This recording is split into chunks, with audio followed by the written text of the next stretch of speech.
Hi, Counselor Fortini. Can we do an audio check? Yeah, thank you. Can you hear me?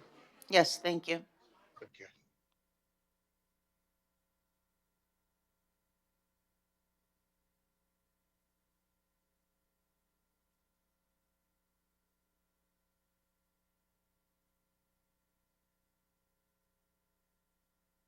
Audio check, check 1, 2. Testing audio.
Check 1, 2. Audio check. Check 1, 2.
Check 1, 2. Testing audio. Check 1, 2.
Hi, Counselor Palashi, can we do an audio check? Hello, good afternoon. Thank you.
we get everyone's attention. We are reconvening the city budget deliberations, and I'm going to ask the clerk to recap where we are today. Through Mayor Brown, where we will begin today is agenda item 5.1, possible delegations regarding the 2026 budget. One delegation that had been on the list has been withdrawn, and delegations 2 to 8 have been added. Delegation number 9 has withdrawn, and delegation number 10 has been added, all regarding the 2026 proposed budget. And then we'll carry on with the presentations from the Downtown Brampton BIA, Brampton Library, and the last departmental presentation from Legislative Services. Okay, thank you to the clerk. And just for awareness, we have Councillor Medeiros, Councillor Power, Councillor Tour, Deputy Mayor Singh, Councillor Keenan, Councillor Brard, Councillor Vasante, Councillor Santos in person, and online, I believe we have Councillor Paleshi and Councillor Fertini. Yes, that's correct. Okay. So we have delegations that are here today, and to the clerk, how much time is permitted to each delegation? 5 minutes. So there's a clock that will run here. I see we have a large number of delegations on bike lanes. We've certainly received a lot of input for and against, and I would just ask those making delegations to try not to be repetitive. If the previous delegation has made the same points, try to be concise, and we'll still register your points. Our first delegation is Idris Orugu, Brampton resident, delegating on the 2026 Brampton budget. Idris, you have 5 minutes.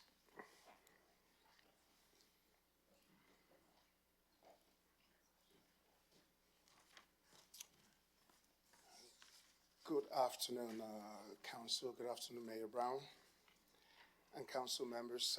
My name is Idris Orugu, a resident of 1115. I'm here today because the 2026 budget proposal presents a narrative that does not align with the reality facing Brampton taxpayers. Before I proceed, I want to thank Council for supporting my advocacy regarding the shopping cart littering, and I hope the $100 fine per shopping cart will send a clear message to the big companies like Walmart about how serious Brampton is on this issue. As I proceed, while the city-only portion of this tax increase is advertised as 1%, we all know that is not the number that will appear on our final tax bills. Between the 1% hospital levy and 2% infrastructure, with the city's portion feeling more like a 4.5%, calling this a low increase is at best failure in transparency. Even the Brampton Board of Trade disagrees with the 1.5% city narrative. They believe it is about 3.9%. According to the city, the $111 increase from last year's average home payment of $2,854 for the city's portion, this equates to a 3.9% increase and not a 1.5%. Let's talk about the economic context. We must look at this increase against the backdrop of our current economic climate. Many of our neighbors are renewing mortgages at rates double or triple what they were a few years ago. Inflation has made necessities like groceries a daily struggle. Adding another $400 to $500, according to the city's numbers, to the annual tax bill of middle-income family might seem like a small line item on a municipal budget. But in real households, that is the difference between child's extracurricular activities or a necessary car repair and a family being delinquent in their property tax payment. You are asking residents to tighten their belts while the city spending continues. Let's take a look at efficiencies and growth on both cities. While Brampton, 1,516 per capita, is lower than the GTA's average, it is important to look at what is being delivered.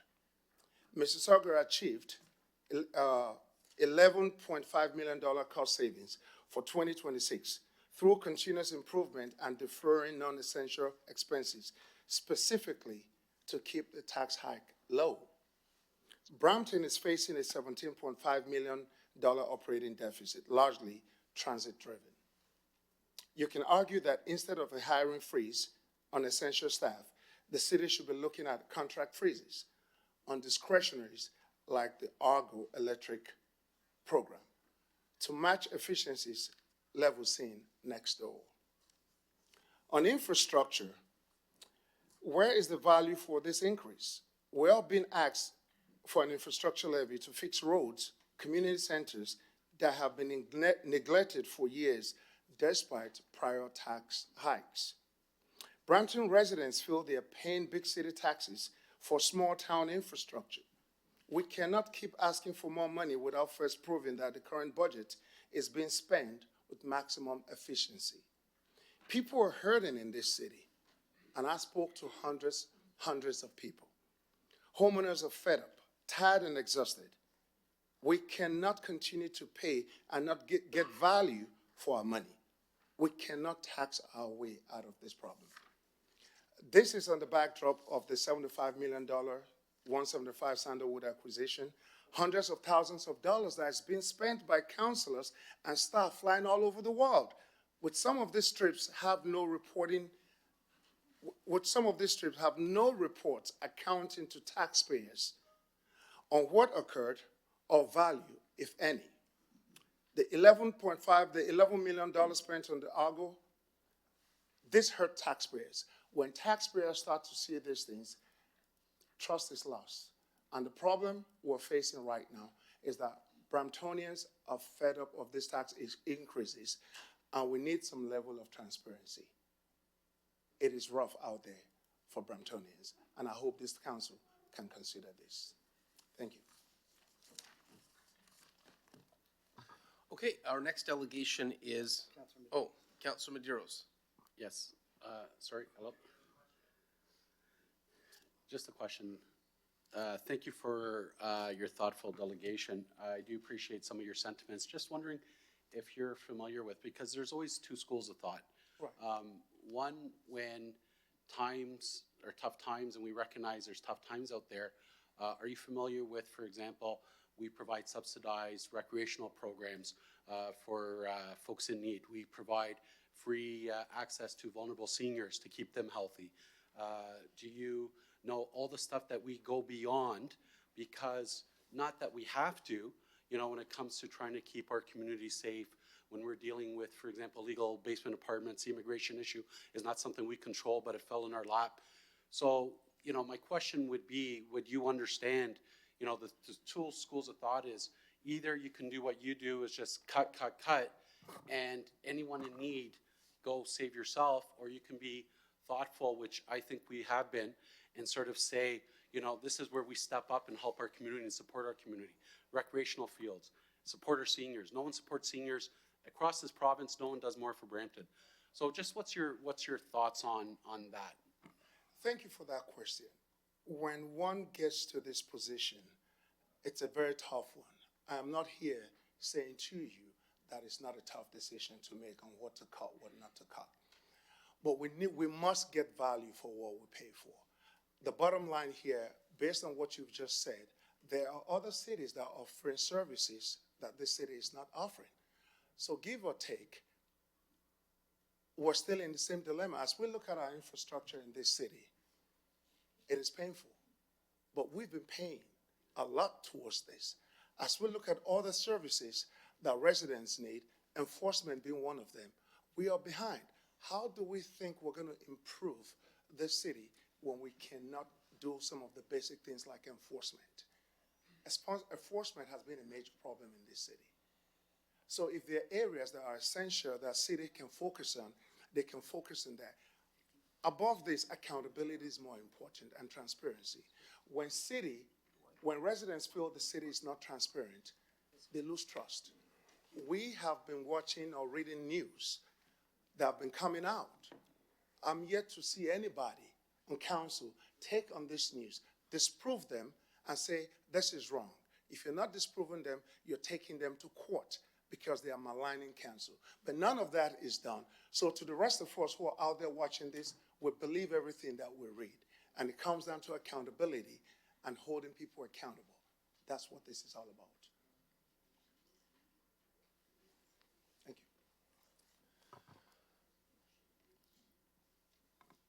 Okay, thank you. Our next delegation is Cindy Evans, Brampton resident, in regards to the Brampton's Bike Lane Infrastructure Plan. Mayor Brown, councilors, staff, and residents. Hi, my name is Cindy Evans. I live in a 15-minute neighborhood in Bramalea. I participate in community engagement events when I can, and I'm excited about the plans for the future of Brampton. Vision 2040, the Brampton Plan, and the Mobility Plan make a lot of sense to me. The sustainable future of Brampton is only achievable if more people choose to use active transportation to move around their community. Young people can help us achieve this fantastic future city. I'm looking forward to the opening of the new youth hub this fall at Century Gardens on Vauden. I'm not alone. There are close to 10,000 students at 9 secondary schools east of the 410. The city website says that Century Gardens location, which is west of the 410, was selected because it's an ideal location due to its large youth population and several accessible transit options. Instead, I think this should read several accessible and safe transit options. Safety should be our concern, and there's only one safe route for students to get to the hub independently, and that's along Howden. 6 of these 9 secondary schools are 5 kilometers or less from the youth hub. This means that young people in the Bramalea area can get to the hub by bicycle in less than 20 minutes. Since Century Gardens is on the west side of the 410, every route from every school involves crossing the 410. The protected Vauden and Howden bike lanes provide the safest way for 14 to 24-year-olds to access the programs at the youth hub. Have you noticed the damaged flexi posts on Howden? Do you feel comfortable with 14-year-olds riding with vehicle traffic on this collector road? We need the curbs to protect cyclists, young and old, from vehicles that cannot stay in their lane. Removing the protected bike lanes on Howden will effectively limit access to the hub to only those youth who can afford to drive or take public transit. Youth from lower income families will be excluded unless they're willing to drive or ride in traffic. We shouldn't be putting the youth in Bramalea at risk just for attending a youth hub. Several organizations recognize the importance of active transportation for students. The Region of Peel supports Bike Week in elementary and secondary schools. At the Peel District School Board, every school website has a page that encourages walking and cycling to school. In my neighborhood, the administrations at Bramalea Secondary School and Earnscliffe Senior Public School support cycling initiatives, and bikes and scooters are parked at these schools regularly, even on windy, wet, and cold winter days. Bike Brampton and PCHS provide bike repair and activities to encourage cycling. The SNAP Bramalea attempts to work with residents and governments to enhance cycling networks as a way to build safe and environmentally friendly community. In order for Brampton to realize the city we envision for the future, we need to encourage more people to use active transportation. I think engaging students is the answer. If we encourage young people to ride to the youth hub, we will simultaneously increase cycling mode share and avoid an increase in neighborhood traffic caused by parents picking up and dropping off kids at the hub. We can have the Brampton that we want and that council endorsed for the future, but it requires accepting change to the way we commute and compromise to allow citizens to choose how they want to move around our city. Thank you. Thank you. I see Councillor Santos and Councillor Power on the board. We will have an opportunity to have a debate later on active transportation. If there's a specific question for the delegate, then please proceed. But let's try to, we got a long list of delegations. Let's try to give a chance for all of them to get it on the record as well. Councillor Santos. Thank you, through you, Mr. Chair. So we're not bringing forward any correspondence, nor are we bringing forward motions at this time. Right now, we're trying to deal with all the delegations. Outstanding business. And then we have the Brampton Library, Brampton Downtown BIA presentation. And so I'm not sure we're going to get to all the agenda today, so that's why I'm asking if people could be brief in their questions, so that we can try to get through this long list. Okay, thank you. Cindy Ann, you're a resident in Ward 7-8. You use the east-west corridor of Vaughan-Howden as a cyclist for many years. Is the east-west Vaughan connection the only east-west connection within the active transportation network that connects the various trail systems? It's the only one, yes, it's the only one that's safe to use. Yeah, it's the only protected bike lanes, really, except for the new ones on Peter Robertson in Brampton. And I wouldn't feel comfortable letting my 14-year-old get to the bike hub. I said bike hub, but I meant youth hub, by bicycle. Thank And- you. But yes, there's And all the trails come up there. if a piece or part, the corridor was instead replaced with sharrows, from your perspective, what would that be like? Well, when you ride on a road with sharrows, cars assume that they have the whole lane. But if you look at the Traffic Act, the place where bicyclists should be riding is on the top of the V. So they take up more room than people, I think, assume. Okay, It's not, you're out there more with sharrows than if you were in a protected bike lane, for sure. is a sharrow the equivalent alternative to a bike lane? No. Okay, thank you. Councillor Power.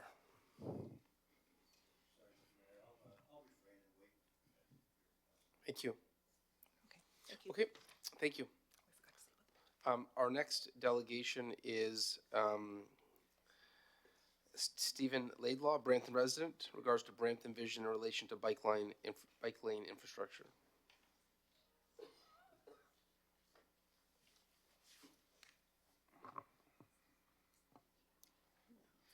Thank you to the Mayor and Council for the opportunity to speak on this subject. I would like to humanize this issue regarding the active transportation lanes on Howden Boulevard. There's a group of residents in Brampton that were probably underrepresented in this whole overstudy. They are the gig workers who deliver goods by bicycle. They live in Brampton, but work mainly in Toronto, winter, spring, summer, and fall. As a resident of Ward 7, I have often seen them, usually headed in the direction of Bramley GO Station. More recently, I've marveled at their skills navigating on snowy, icy roads. Please do not discount their numbers. Management at Metrolinx realized the need to accommodate them and added specialized bike cars to the GO trains. As far as I know, besides the summer tourist trains to the Niagara region, this service is exclusive to the Kitchener Union Line. What do we owe these workers? We owe them safety. The City of Brampton is a committed stakeholder in the Region Appeal Vision Zero approach to road safety. To refresh your memory, here are the 4 tenets. Number 1, human beings make mistakes, so transportation systems are to be designed to be forgiving. Number 2, safety is prioritized over other factors such as cost, speed, delay, level of service, and convenience. Number 3, life and health cannot be exchanged for other societal benefits. Number 4, safety takes precedence over cost-benefit analysis. As an aside, there was some concern at the last budget meeting over who pays property taxes. In my view, the vast majority of Brampton residents pay property taxes directly like I do, or indirectly through rent. As an application, separated bike lanes such as the one found on Howden Boulevard are considered a safer design. Studies done by the U.S. Department of Transportation indicate a reduction of bicycle vehicle crashes of 53% over non-separated bike lanes. How does this compare to other on-street applications? Sharrows, or shared lane markings, were originally part of the 1993 Denver, Colorado Bicycle Master Plan. As a compromise, at the time, the city was unwilling to commit to bike lane markings. That has since changed. For those unfamiliar with Sharrows, the Sharrows are a pavement marking that is, involves an icon of a bicycle and two chevrons. They point in a specific direction. The way that they are used is to indicate the cyclist, believe it or not, to ride in the right direction. The chevrons point in the direction of travel. Number two, to indicate to the cyclist where the safest part of the road to ride on is. And number three is to indicate to the motorist that it is a shared roadway. Since number two was to indicate to the cyclist where to ride on the road, you will find, probably on McMurtry is the one I can think about, is that it could move into the center of the lane, indicating to the cyclist to take the full lane, as that is the safest. The lane is too narrow to accommodate the car and the cyclist. In that case, the cyclist would move to the center and the car would have to drive behind.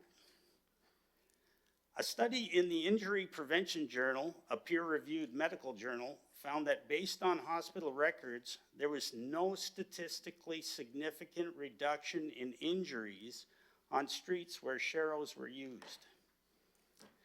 Since this is a budget meeting, consider the city's commitment in this budget to the renovation of old recreation centers and the construction of new facilities, which is hoped to pay dividends in decreased healthcare costs and happier, healthier residents.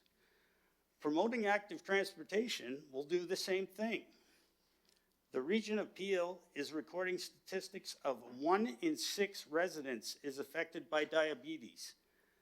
For comparison, the provincial average is 1 in 10.35. To think that there is a benefit to steering the public back to a more car-centric 1970s type of suburban ideal is a fallacy. The fact remains that Brampton is still one of the most expensive jurisdictions in Ontario to own and operate an automobile. Yes. Oh.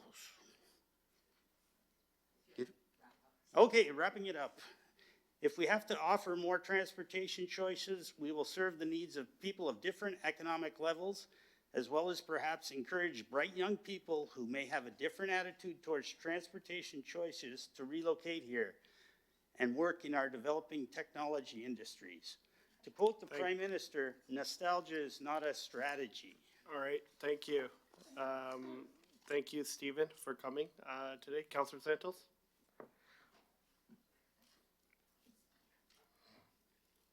Just wait. Thank you. Through you, Mr. Chair, and Steve, you're talking a lot about Sharrows. A quick question for clarification from staff.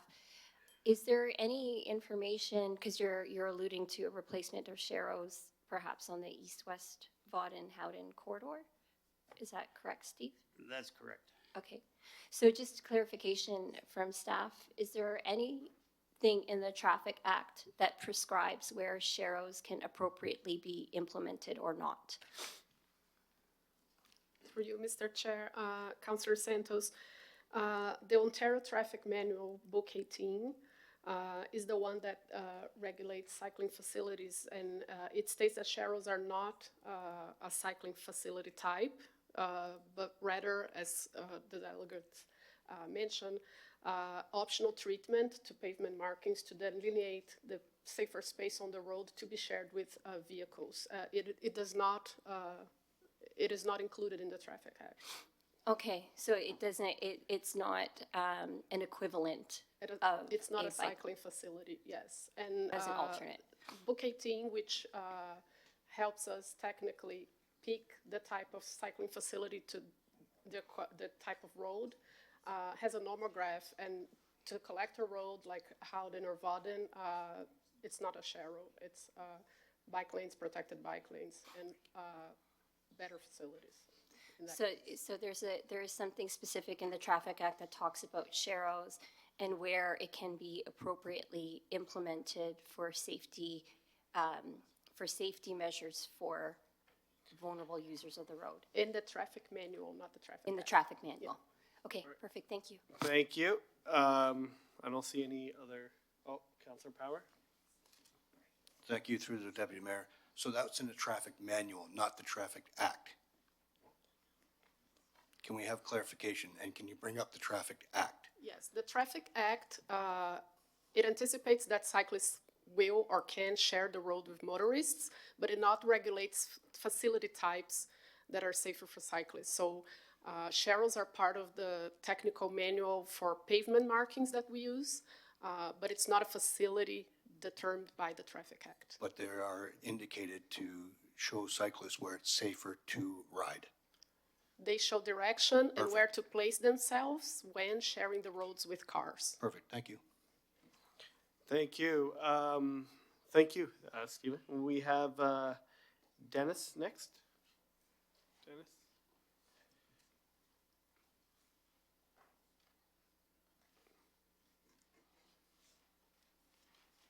Thank you, Dennis. You have 5 minutes. Hi, my name is Dennis. I've been resident in the area of Habsburg Square for 35 years. I moved from Toronto for affordable housing, and I wanted to be closer to the countryside because I do a lot of cycling, thousands of kilometers a year. And initially, it was great to be able to get out in the countryside until, of course, we had massive growth from Springdale and other subdivisions. So it suddenly became more onerous to find roads other than Beauvert to ride on. And lo and behold, the council at the time, I didn't understand or believe it, was talking about a bike path across, bike lane, across Vaughan and Howden, which is right near our neighborhood. And it would connect the west end to the east end.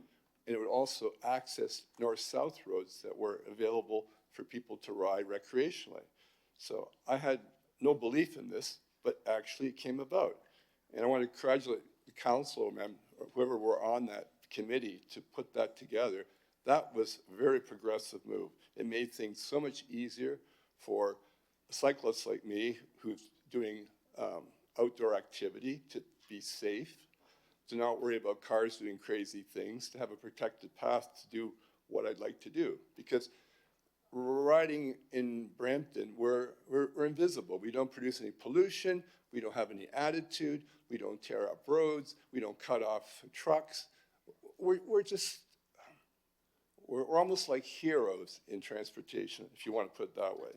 And I just can't understand dismantling the Howden bike lane, because it gives us an opportunity to do something different than drive a car.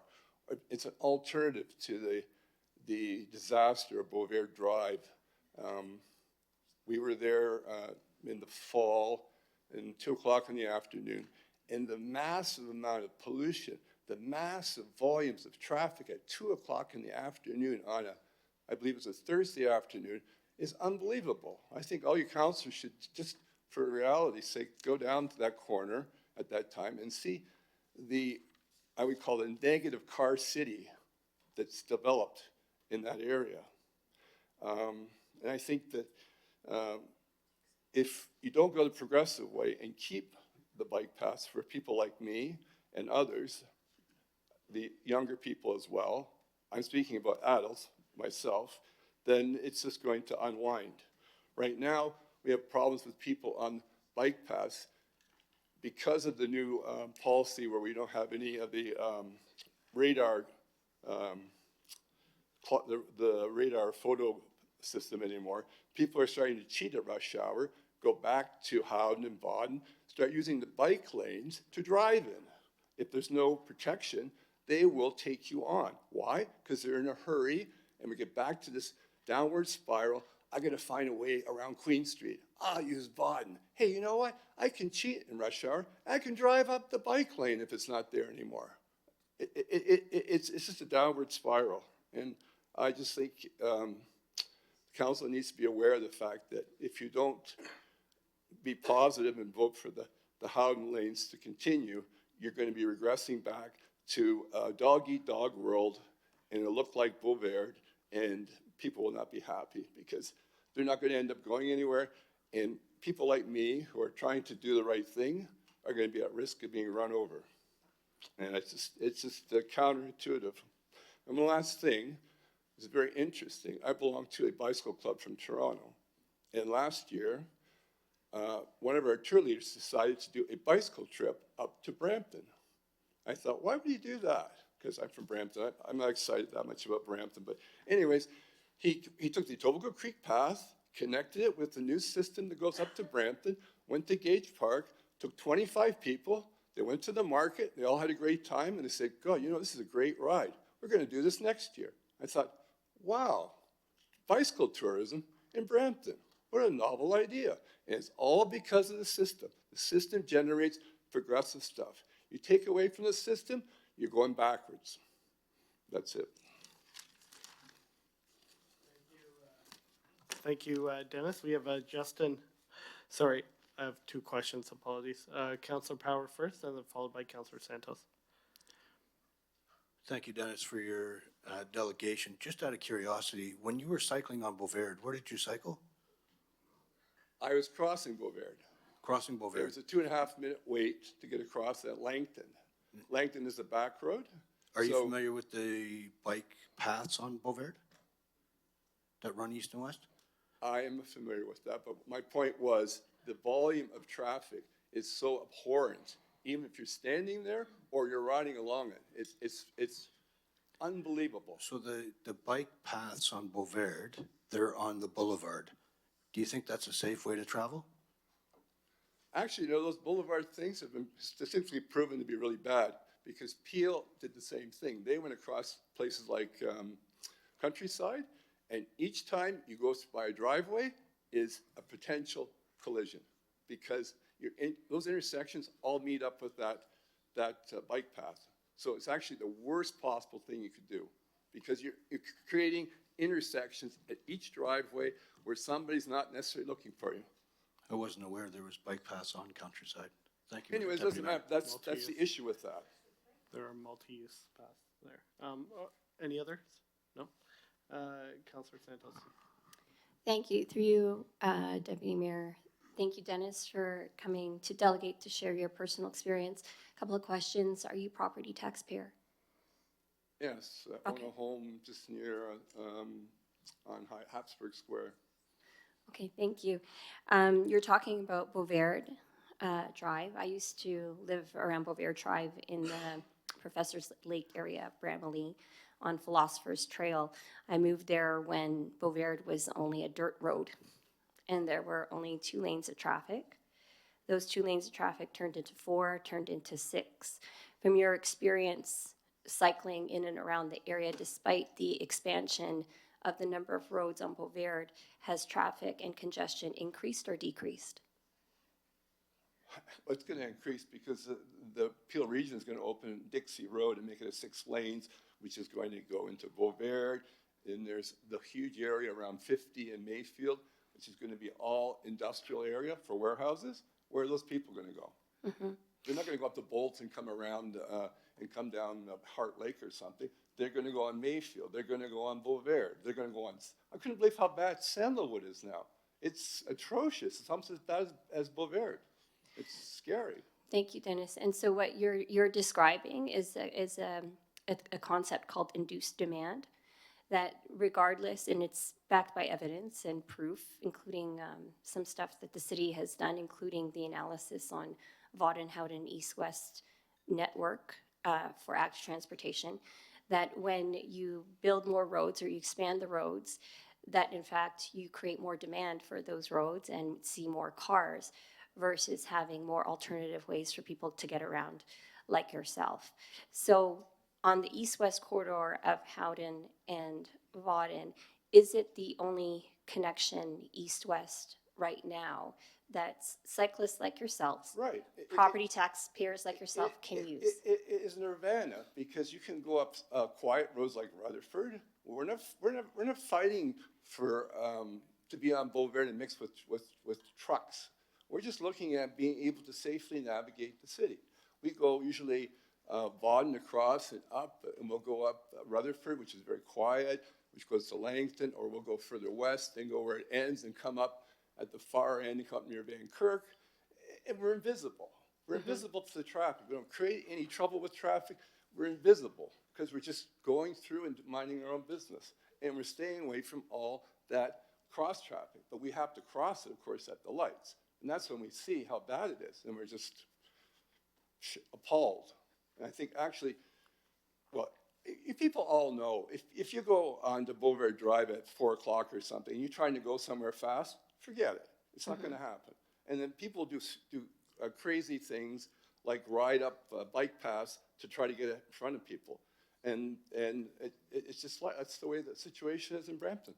Sorry, so you said that that cars drive up on the actual multi-purpose path, the bike path? Yeah, so if you go Central Parkway north of Queen, it's a bike path. And people are saying, oh, I'm not waiting behind him. I'm going to go up that right lane. And at the last minute, at the park, I'm going to cut him off.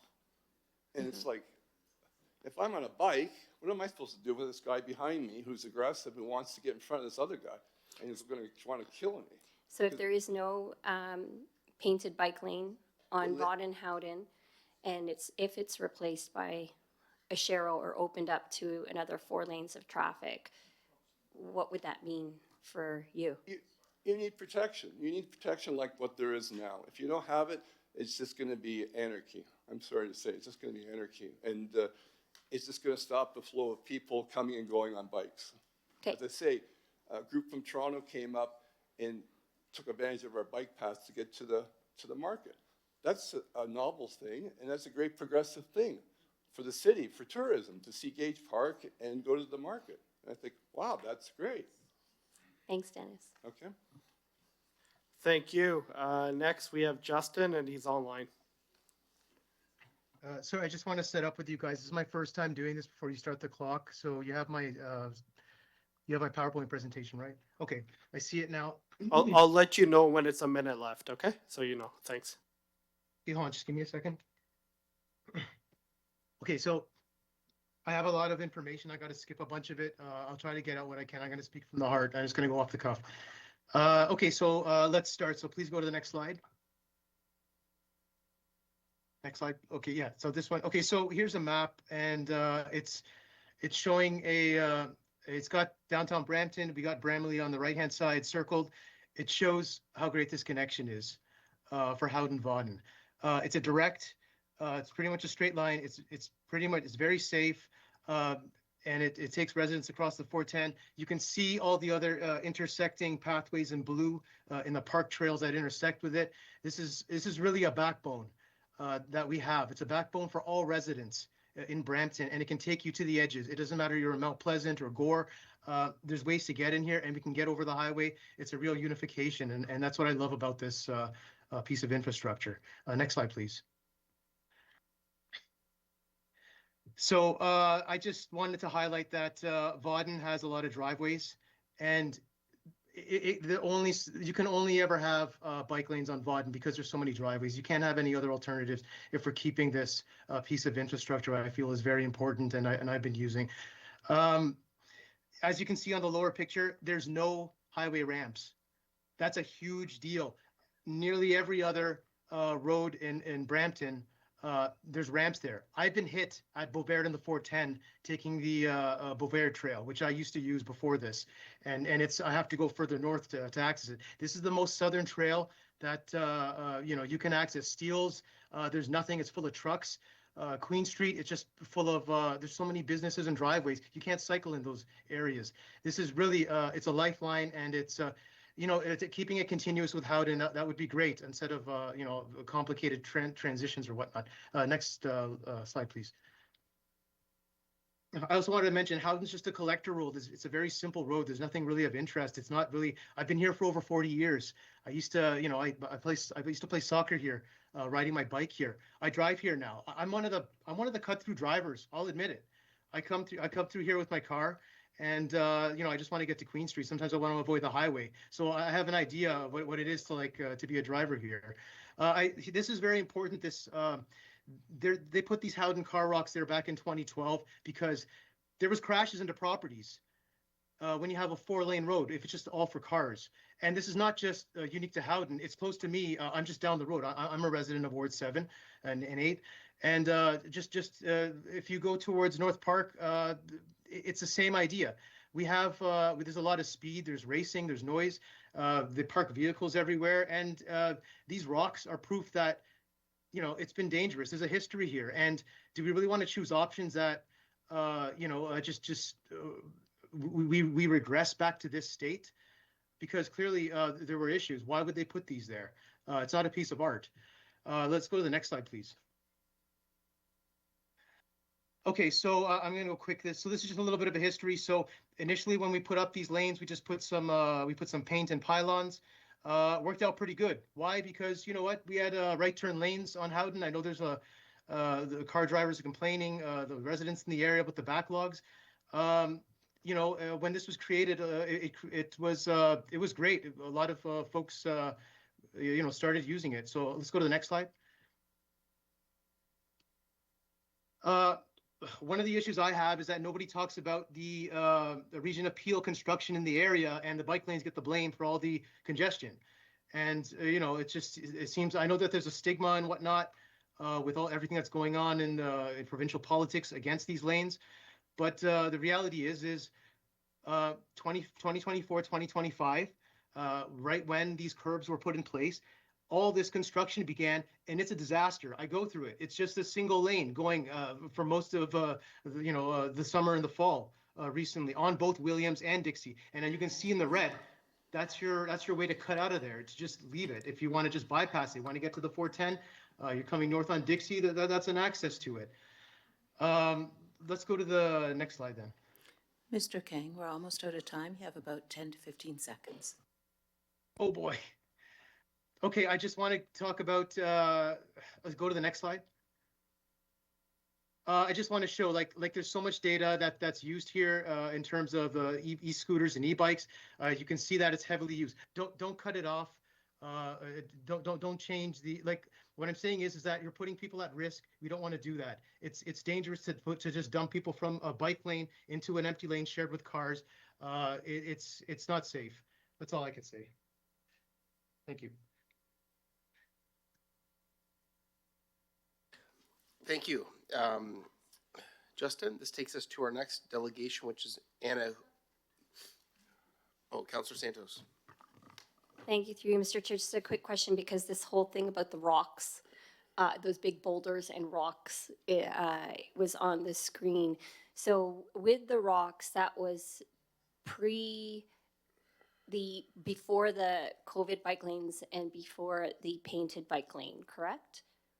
The rocks? That's correct. So it was around 2012 when those came in, and they were there to, because Howden is a road that has a bend on it, and it's got a curve. So folks who are going at a high speed, they would go out of control, and those rocks were there to buffer. They must have been requested. I mean, I didn't request them, but they've been there for a long time for these reasons.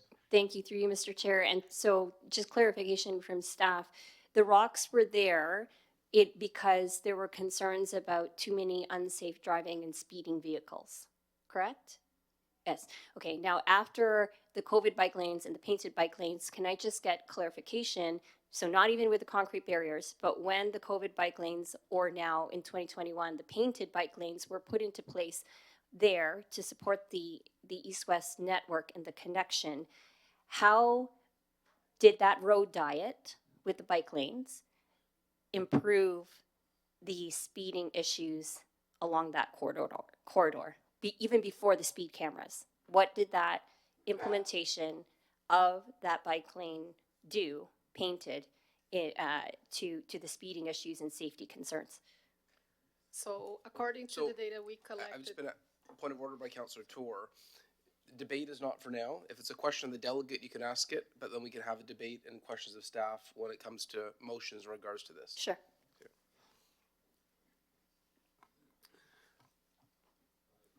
Councillor Santos? Oh, okay. Okay, so the next delegation is Anna Hooper, a Brampton resident, removal of bike lanes on Howden Boulevard. Thank you, Mayor. Good afternoon, Mayor and members of council. Thank you for the opportunity to speak tonight. My name is Anna Hoopen. I am a resident from the L section who is a taxpayer that uses Howden Boulevard regularly. I care deeply about how decisions like this affect our community. I'm here to respectfully ask council to remove the bike lanes on Howden Boulevard. First, the lack of resident consultation is concerning. To my knowledge, no comprehensive survey or meaningful engagement was conducted with residents who live on or rely on this road before the bike lanes were implemented. Last year's survey was skewed since there was no option for no bike lanes. Decisions that significantly alter traffic flow safety should reflect the will and needs of the community. Without proper consultation, residents feel unheard and dismissed. Since the bike lanes were installed, I have spoken directly with many residents, and I'm presenting a petition signed by more than 250 residents asking for these bike lanes to be removed. This petition was already submitted to you by Mr. Power last year. It clearly demonstrates significant community concern that should not be ignored. Second, there is the issue of cost. Bike lanes are not a one-time expense. They require ongoing maintenance, repairs, repainting, and additional snow plowing in winter. These costs accumulate year after year and place an additional burden on taxpayers. After a time when residents face higher cost of living, it is reasonable to question whether this is the most responsible use of city funds. Third, traffic pressures have increased. We were told Howden Boulevard was chosen because it was built wider than needed. Hence, it was built for the future. Now the future is here, and 2 lanes have been taken away for bike lanes. As Brampton approves more rental units, vehicle numbers naturally increase. For example, the house next to me went from 1 family with 1 car to 3 separate units with 3 cars. Reducing road capacity worsens congestion, impacts commuters, families, service vehicles, and emergency response times. Narrowing the road has also contributed to more motor vehicle accidents. According to Peel Regional Police, there were 13 accidents in 2023 before the bike lanes, compared to 24 in the first 8 months after installation in 2024. There was even an instance where paramedics had to push a gurney to the accident scene because bike lanes prevented drivers to move out of the way. I would also like to address comments made by David, whom I met at a community meeting last July. He suggested residents should bike to do groceries, or that using bike lanes once a week, as he does, reflects how people can adapt. With respect, those comments were disrespectful, dismissing the realities many residents face. Unlike David, many of us in the prime of our working lives, commuting long distances, juggling jobs, transporting children, and running essential errands. For us, driving is a necessity. It is also important to recognize Brampton's design. Some have said that lanes work well in Europe. I lived in Europe for 14 years, and I can say from firsthand experience that Brampton is nothing like Europe. European cities are denser, older, and designed around walking, cycling, and transit. Many benefit from milder climates that allow cycling year-round. Canada's climate is much colder, with long winters, which limits cycling months. Brampton is a suburban city built primarily for vehicles. Distances between homes, workplaces, schools, and shopping centers often make driving unavoidable. Infrastructure decisions must reflect these realities. Instead of following other municipalities or placing bike lanes wherever possible, Brampton should be a leader. The city should design bike lanes that truly keep cyclists safe while allowing motor vehicles to move efficiently. That means thoughtful planning, appropriate road selection, and infrastructure that work for everyone, not one group over the expense of another. That is not an argument against cycling or cyclist safety. It is a call for realistic planning, respectful dialogue, responsible spending, and meaningful community engagement. I respectfully urge Council to remove the bike lanes from Howden Boulevard and consider the voices of more than 250 residents who have expressed their concerns through their petition. Thank you for your time and for listening to your residents. Thank you. Our next delegation is from Ann Robson, Brampton resident, in regards to removal of bike lanes on Howden Boulevard. I respectfully ask that I read her delegation. She is present here, but unfortunately she has some voice impairment and she asked me to read for her. Good afternoon, Mr. Mayor and Council members. Before I make my argument regarding bike lanes on Howden Boulevard, I would like to make clear that I am generally not opposed to these bike lanes in areas that work for all, don't impede traffic, or cause safety issues. However, as a resident and a taxpayer of Brampton of 44 years, I have been directly affected by the bike lanes on Howden, and I fail to see any benefit to having them there, as well as the cost justification for their upkeep. As per a recent survey reported by a local MPP, it stated that 83% of residents don't use the bike lanes, and 87.1% have had negative impacts on their commute. The bike lanes, particularly in my area of Howden Boulevard, are for the majority of the time empty, while traffic is gridlocked, especially during peak commute times.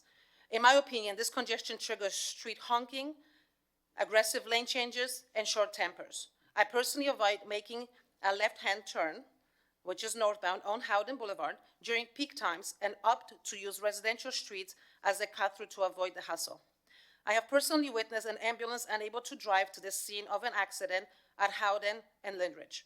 The paramedics had to walk with their gurney to the side of while the ambulance remained on Williams Parkway at the major intersection.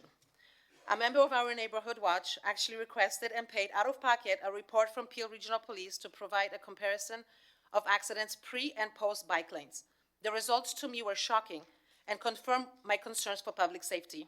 During the months of April 2024 through to November 2024, 8 months, there had been 24 motor vehicle accidents compared to April 2023 to March 2024, full year, with a total of 13 vehicular accidents. That's approximately an 85% increase, unacceptable.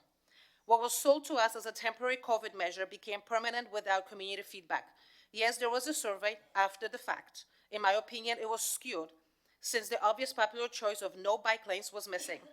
This survey should have been done before the first dollar was spent on bike lanes. We all want safer streets and a livable city. The question is whether this bike lane actually works. When a lane removal increases congestion, delays emergency response, and serves a small fraction of road users, it's reasonable to rethink it. Good policy adapts to evidence, not ideology. I respectfully ask that we finally get a definitive answer on the future of these particular bike lanes with the express desire that they are removed. Removing this bike lane doesn't mean abandoning cycling. It means acknowledging that one-size-fits-all designs don't work everywhere. Smarter routes, off-arterial paths, and better placement can support cyclists without paralyzing traffic. Infrastructure should solve problems, not create new ones. Thank you for your time. Ann Robson. Councilor Power? Thanks, Ann, for your delegation. How much did you have to pay for that report from Peel Regional Police? I'm sorry, can you speak up? How much did you have to pay for that report from Peel Regional Police? It was just under $100. I will give you the money back for that. Okay, thank you. Not necessary, but thank you. Thank you. Yeah. And if it's okay with the mayor, I'd like to introduce a motion that I've prepared I think we have regarding the Howden bike lanes. Yeah, we still have delegations. I think it would be at the end of the meeting that we do motions. Good. Thank you. Our next delegation is Sylvia Roberts, Brampton resident, regards to the 2026 proposed budget on transit. Hello, my name is Sylvia Roberts. I'm a resident of Brampton. I'd like to thank staff for their hard work on this budget. I know this has been a very difficult year to build a budget. No one could have predicted the massive swing in international students. I don't think if you asked the federal government 6 months ago what they thought the numbership would be, they would actually have an answer for that. So this has been a hard budget, and I greatly appreciate the finance department and the mayor's staff for working and putting together this budget. The city of Toronto has what is called the TTC stabilization reserve, which is used for operating. In a recession, it is normal for ridership to contract, and so by having an operating reserve, this means you can take money from that and use that. So in a good year, you set aside some reserves for it, and then when it's a recession, you have money to fill that hole. So you're not in the situation of needing to look at increasing property taxes during a recession, which is very politically unpalatable, especially if it's going to be a significant amount. And so an operating reserve like this would make a lot of sense for the city long-term to look at. I have been following council very closely since 2018. There have regularly been years where there's 10 or $15 million surplus. I think one year, staff, Heidi could correct me, but I think one year was like $20 million in surplus for Brampton Transit. If there was $30 million in operating stabilization reserve, this would have been a much less stressful budget for staff, and it would have made it so we could phase in the changes over several years, especially since it is an election coming up, and that would have made things much easier for everyone involved. We can't change the past, but we can make different decisions for the future. So this isn't what we need it in 6 months. This probably isn't going to be what we need it in a year, but it may be worth having staff consider looking at this year other best practices for this in order to plan for the future to make things much more predictable for everyone. Once again, I would like to thank staff for their diligent work on this, because this has been a hard budget.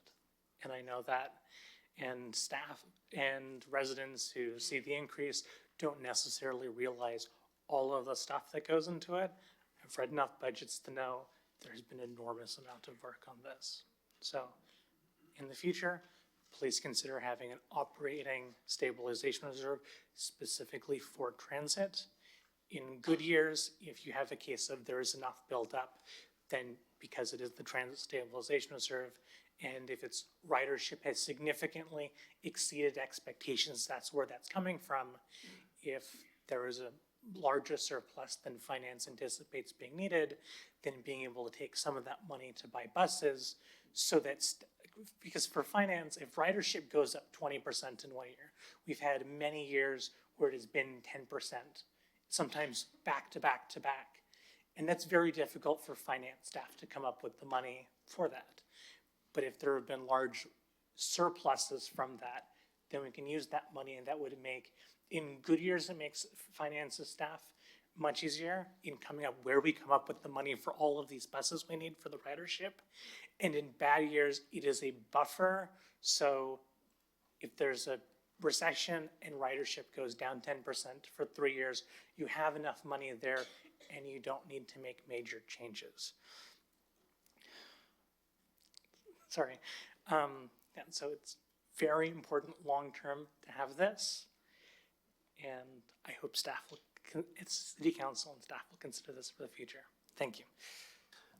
Thank you, Sylvia. And just say thank you for how closely you follow our local democracy. It's not lost on us that you read everything, you participate regularly, and we probably don't say thank you, but the city benefits when residents are involved. And just to respond to your delegation, you offer so much feedback. Sometimes we don't adequately respond, but it's all appreciated. But we have a GRS that we use for that stabilization in difficult years. I would say that public transit in Canada is subsidized. It's not a revenue generator where there's going to be good years and that you build surpluses, but we're okay with that. Public transit is a public good that you need, and growing cities like Brampton need to invest in transit. Just so you know, to stabilize the cost of this massive decrease in student ridership, and I can tell you, council was looking at some of these routes just to understand the volume changes, but correct me if I'm wrong, it was $10 million we put in to the transit budget to stabilize the fluctuations this year. So what you suggested is something that obviously we're doing because we had that same concern. We don't want to lose the progress we had for so many years. The deputy mayor, I think, wanted to say response to. Sorry, I just wanted to echo similar points. We thank you for your consistent input. It's not always what we want to hear, or but it's very helpful as always. But the one key thing you said of the challenge of this budget, I think, in my experience, it's probably the most challenging budget I've worked on. It's just a challenging time. We have geopolitics at play. We have cost of living crisis with our residents. It is definitely a very, very challenging budget. So just wanted to thank you for consistently and always being here and just listening and giving advice. Thank you. Anything you wanted to add there, Marcus, or you're sort of half waving? Yeah, through the mayor, thank you. I just wanted to talk a bit about this because we've heard this from this delegate from the Board of Trade and kind of give the public an understanding. So our general rate stabilization reserve covers the entire business, all lines of service, and the amount we keep in that reserve is based off every line of service. We've consciously decided not to create individual stabilization reserves across the organization. Other municipalities that have done that, you end up having inefficiencies of resources because you have buckets of funding all over the place, and it restricts how much you use, and effectively you end up carrying a lot more contingency. So we've consciously decided that we have one stabilization reserve for this organization. It works very well. The challenge, like with any stabilization structure, is when everything goes in one direction at the same time, and that we're kind of experiencing some of that right now. Thanks. On that note, I need a motion to receive all the delegations. Moved by Councillor Toor, seconded by Councillor Keenan. All those in favor? Motion carries. We also have a lot of correspondence on the same subject as the delegation. So can we receive the correspondence, items 8.1 to 8.4, moved by Councillor Toor, seconded by Councillor Keenan. And then I want to receive this is just to receive the correspondence. So you want to speak to the Councillor Santos? Thank you. Through you, Mr. Chair. While we are receiving the correspondence, there is a proposed motion related to the Howden bike lanes that I've included in there. Will the motions be discussed and brought forward later in the appropriate order? So, Councillor Power and yourself have both come to me about when we're going to get to your motions. Let's receive the correspondence. We've got delegations that are pending, and then we can vote on those motions. If you wish to vote on those motions today, we can. I would just make one last public plea that maybe while we finish this up, you two can have one last conversation. We have 560 kilometers of bike lanes in the city, and by and large, it's been successful. Now, obviously in Howden, it's a focal point where maybe it wasn't done the way we had envisioned, and there's some pain. And so, let's celebrate the fact that by and large, it's been a success story. We have this point where the residents feel there's been mistakes made, and how do we find a compromise where we continue to see progress in the city? I thought we were pretty close on the weekend, but maybe we're not there yet. But we have about another hour of discussion here today, so there's still time for you two to grab a coffee outside. So let's receive the correspondence. Quick question, Mr. Mayor. So is it just the delegations, or are we looking at the presentations? We have to receive the correspondence, and then we've got a present. We have here today, I'm respectful of their time. Yeah. We have the Downtown Brampton BIA and the Brampton Library Board who have come today to present. Okay, and I there's don't think still those a will be late. legislative services presentation Yes, as but well. legislative services, if we can't get to today, we can push that off again. Laura's here each budget day, but I would say Brampton Library and the Sorry, Laura. BIA came specifically today. I don't think they're long presentations, and so I think it'd be Okay. good to have them today too. Great. So can I have a motion to receive the correspondence? Moved by Councillor Toor, second by Deputy Mayor. All those in favor? And that is for correspondence 8.1 all the way, and 8.5 to include the 11 letters on the Howden Boulevard bike lanes. Correct, to the clerk? And that motion carries. So for the Downtown Brampton BIA, I have Councillor Vasante chair that presentation because I declared a conflict on it. Thank you.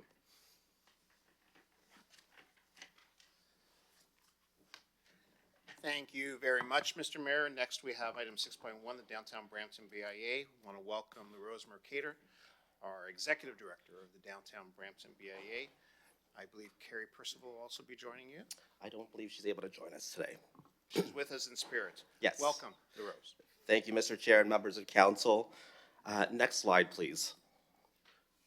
1 year ago, I stood before council as the new Executive Director of the Downtown Brampton BIA.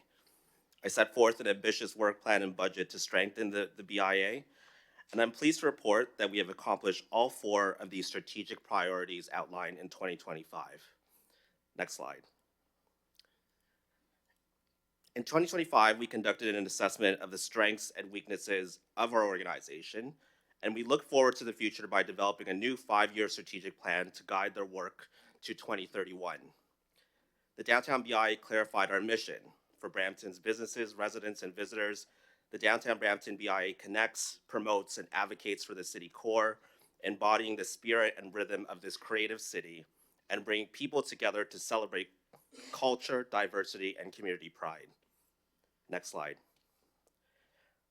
Our strategic pillars for change include a welcoming and secure downtown for everyone, bold placemaking that elevates the downtown, building strong partnerships for greater impact, elevating the downtown through food and culture, and helping our businesses grow and thrive for the long term. Next slide, please. In 2025, we also embarked on a full rebrand to capture the energy and diversity and bold future of our historic and innovative downtown core. Together, we set out to reimagine how our downtown is seen, experienced, and celebrated by residents, visitors, and businesses alike. At the heart of the refresh of our identity is a message that speaks to our role and our purpose. We are always in your corner. This idea reflects the BIA's commitment to championing local businesses, supporting the people who shape our downtown, and fostering a welcoming environment where everyone feels included. To support our programming and communications, 2 additional messaging pillars were developed. Next slide, please. Feel the Beat for events and activations and seasonal programming, and the Next Downtown for future-focused planning, revitalization, and growth initiatives. Next slide. In 2025, with the support of the City Clerk's Office and Economic Development teams, we successfully completed the boundary expansion of the Downtown BIA. The expansion is intended to synchronize the downtown boundary to align with the Downtown Major Transit Station Area, or MTSA, fostering unity and a stronger identity for the area.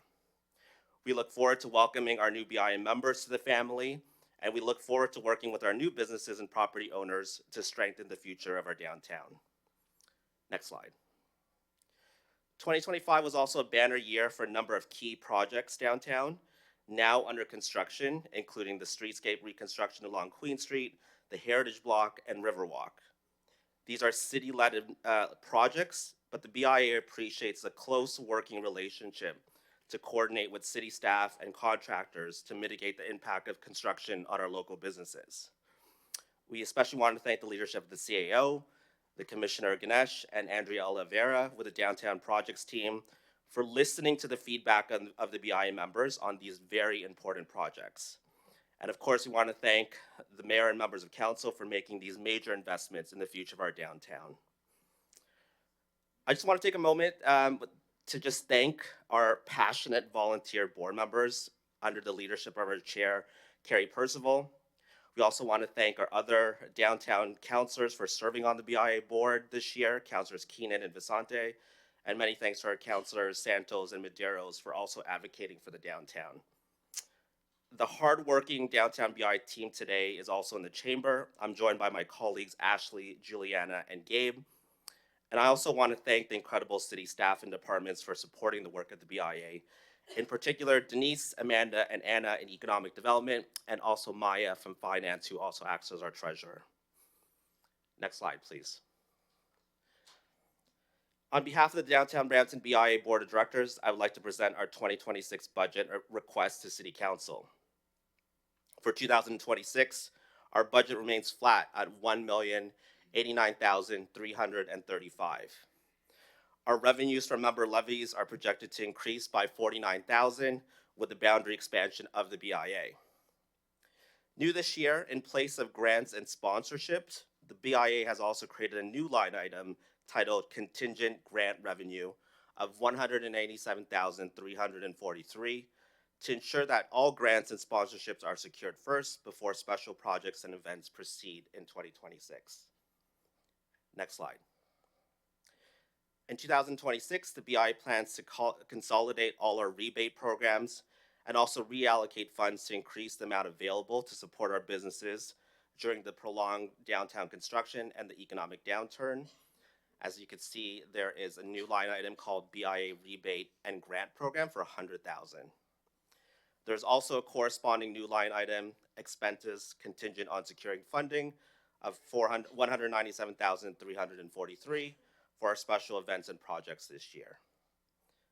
Next slide, please. The following projects and events will only succeed if the BIA is successful in securing those grants, sponsorships, and partnerships. They include enhanced programming for our signature events, a new wayfinding pilot project for downtown, continued beautification of the laneways with new public art, and the hiring of summer staff through the Canada Summer Jobs Program. Next slide, please. Our 2026 budget request to City Council and to the City of Brampton proposes no increase over our 2025 request of $361,471. Your continued support of the Downtown BIA would include our banner program, graffiti removal, marketing and events to promote and animate the downtown, safety patrols with our partners at Peel Regional Police, and enhancing safety and lighting in private laneways in the downtown. Next slide.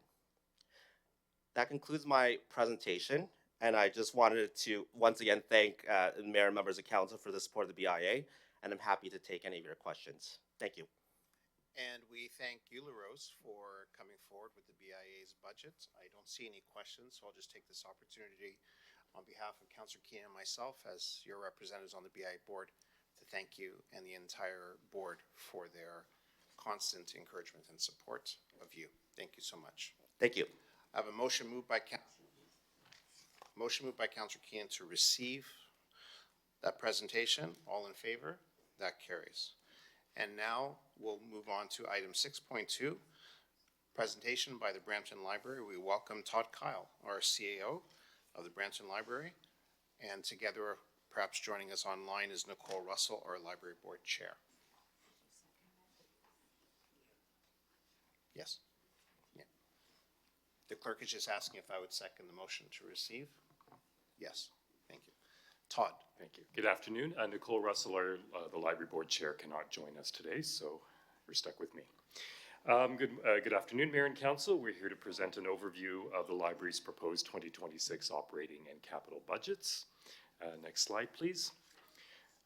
As you know, Brampton Library operates 9 branches throughout the city, and our mission is to build an inclusive community by inspiring learning, literacy, and social cohesion. Next slide, please. Our goals for 2026 include continuing to expand our network of branches, growing our reach and our penetration within the city, and in general, providing residents with the tools for literacy, creativity, connection, and academic and career success. We do, importantly, extensively leverage our community partners to expand our services, making us truly a community hub. Next slide, please. The drivers for this year's budget start with the demand for library space. While we have added a 9th branch this year at Clairville, we are still behind the demands of a growing city, and we're, as you know, working towards 2 new locations in the next few years. At the same time, we're struggling with constraints to our capital budget, which on an ongoing basis will be struggling to provide for some of our basic needs, including physical materials, by which I largely mean books. Next slide, please. So just to give you an idea of how busy we are, this is a graph showing our trend in library visits since 2019, prior to the pandemic. This excludes the 2 branches that are currently in temporary smaller locations. As you can see, we are pretty much back to pre-pandemic levels in terms of visits in person, and we do continue to increase. Next slide, please. And this graph shows the trend in attendance at the library's programs, which again exclude those 2 smaller branches, as I told you about. We are definitely back to pre-pandemic levels on this measure as well. Next slide, please. Some of the highlights of our proposed 2026 operating budget include right-sizing our service delivery and staffing model, launching the ebook platform known as Overdrive, or Libby, improving our cybersecurity response, and implementing a fundraising strategy. Next slide, please. To achieve our goals within, the constraints this year for the budget, which are significant, we have proposed a number of efficiencies in order to cap the overall increase at 1.4% from 2025. This includes reducing the activities of our outreach van, reevaluating staff positions, as well as adding revenue on the printing side, printing and copying. In the end, we have been able to achieve this budget target without significantly impacting the level of direct public service. Next slide, please. This shows you the breakdown of our proposed revenues expenditures, and note that there is an elimination from the budget of one full-time position. Next slide, please.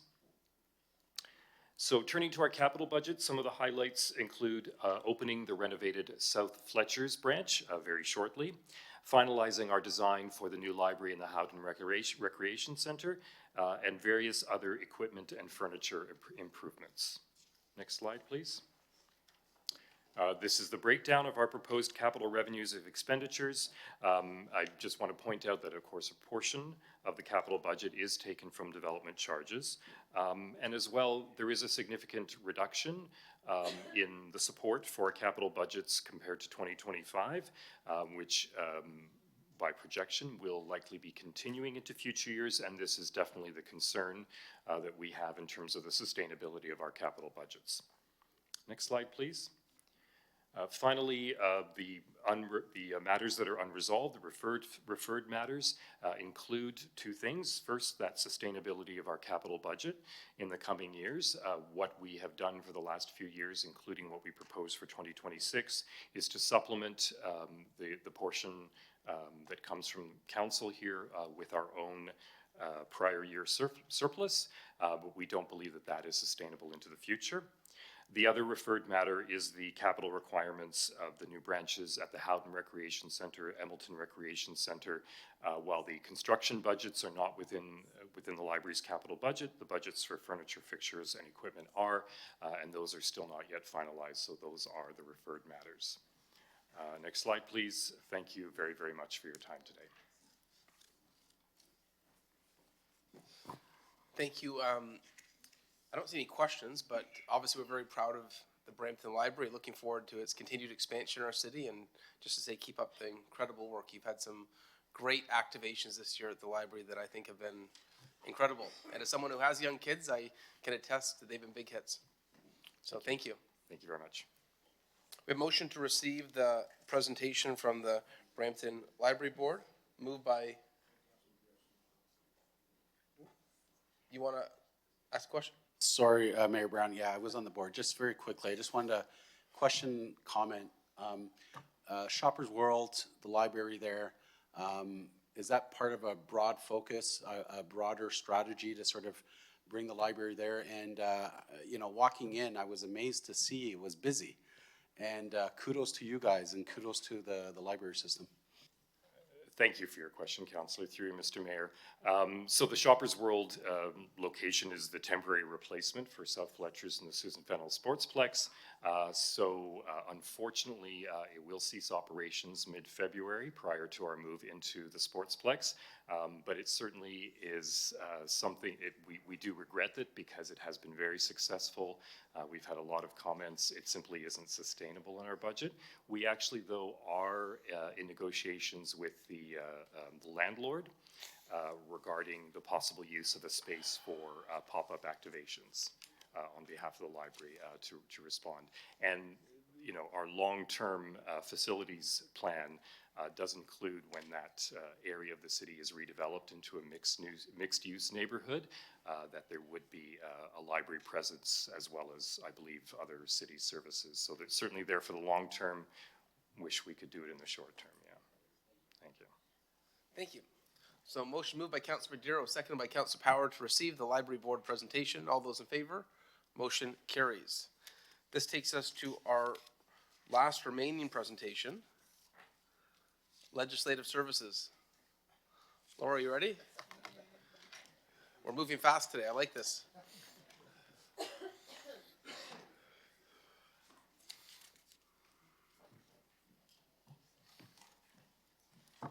have to stop listening to the city solicitor. pay more attention to other. This is presentation. Good afternoon, Mayor Brown, members of council. I'm pleased to present the proposed 2026 operating and capital budget for legislative services. This year's budget focuses on service to the public, supporting council and corporate initiatives, and responding to external pressures that are shaping our work. Next slide, please. Our department delivers a wide range of services that residents experience directly and many that operate quietly behind the scenes. This work is supported by 298 permanent full-time staff and 36 temporary and part-time staff across the organization, across our 5 divisions. On the front line, our bylaw officers, licensing staff, and court staff shape daily customer experiences and uphold the community standards that residents expect. While behind the scenes, our teams safeguard the city's interests through corporate governance, legal services, and insurance and risk management. At the start of 2025, to meet rising service demands, the department added 59 full-time and 14 part-time positions, which includes ASE staff. This brought the approved staffing level to its current number, but excluding the 31 ASE positions, all of these roles have been filled, and any current vacancies reflect just regular turnover and recruitment timelines. Throughout 2025, our team didn't just keep pace, we advanced several priorities. Some notable highlights include managing over 10 million city records, 730,000 administrative penalties, 180,000 calls to 311 for bylaw enforcement, and we are already trending at over 10,000 licenses for 2026. Legislative services also supported public safety through the Automated Speed Enforcement Program. This program operated from 2020 to November 2025, when Bill 56 revoked the municipal authority to issue ASE tickets. Over that 5-year period, 727,000 tickets were issued, valued at about $89 million, with 21 million of that being the provincial portion of the fines. This program achieved an average citywide speed reduction of 9 kilometers an hour, and wherever there was a camera, speed compliance increased. Given the legislative changes to automated speed enforcement, a structured wind-down process has already started and will continue over the course of 2026. This process includes addressing outstanding fines, managing existing contracts, redeploying resources, and repurposing equipment. We will report back with the details of the pivot program, including the financial implications. Next slide, please.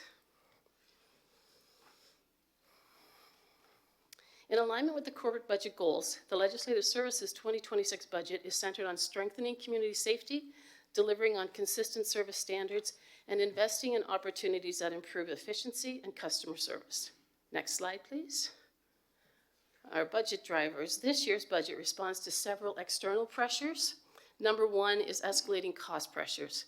We are seeing externally driven increases in compensation and normal operating costs, notably higher claims costs and insurance premiums, primarily driven by population growth and the increased investments we're making in our assets, our facilities, and our services. Number two is fiscal realignment. This department's budget is also driven by the need to align revenues with forecasts and actuals. This includes addressing the impacts of the province's termination of automated speed enforcement and adjusting enforcement-related revenues.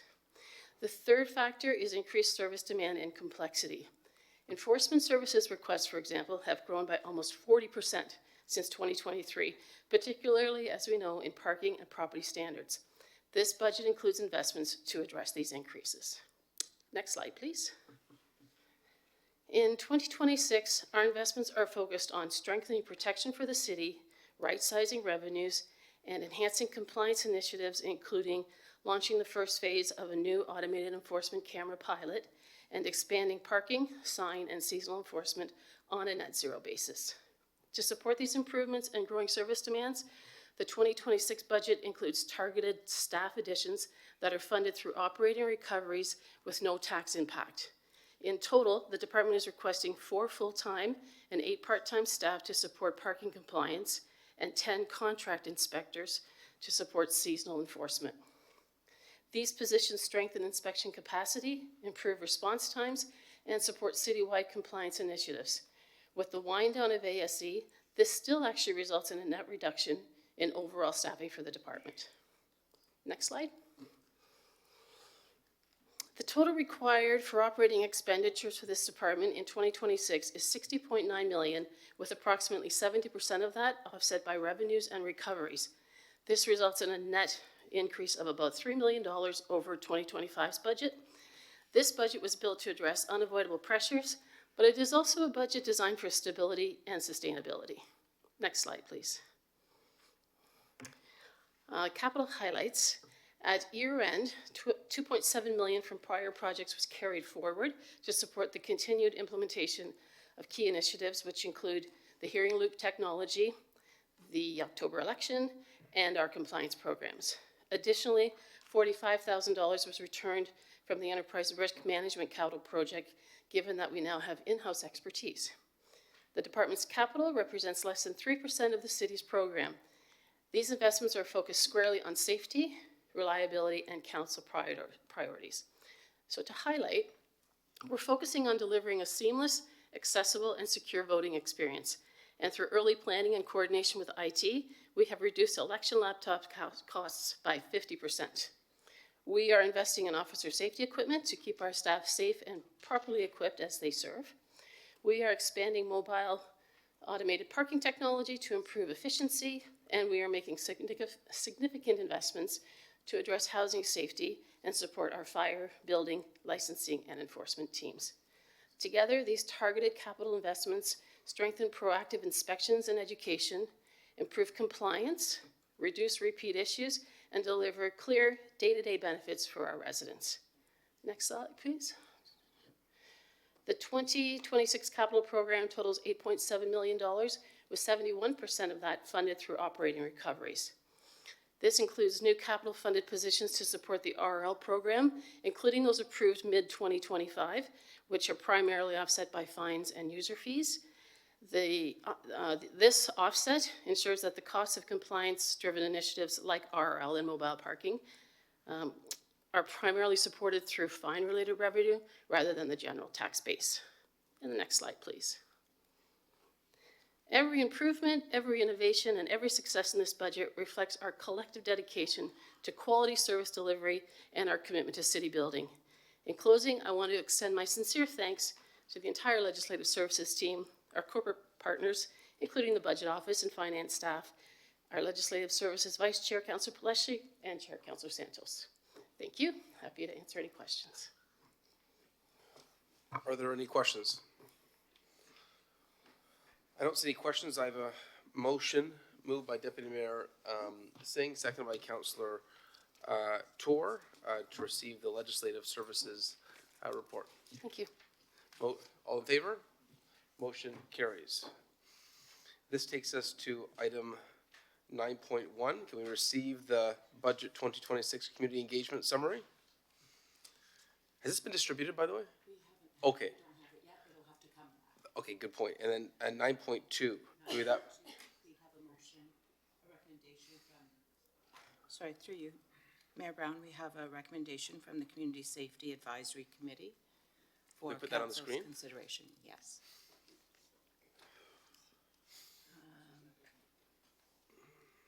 Would you like to speak to that, Councillor Santos? Sure, happy to suggest that this be approved. This is just a recommendation to continue with the roadshow for the Community Safety Advisory Committee into the community. It's been a really good idea that Councillor Pellecci brought forward, and Vice Chair Councillor Keenan, so that's what that is. Okay, great.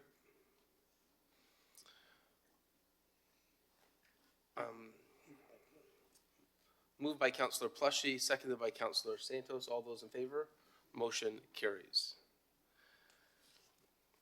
And now the clerk told me we have a motion, two other motions that were pending.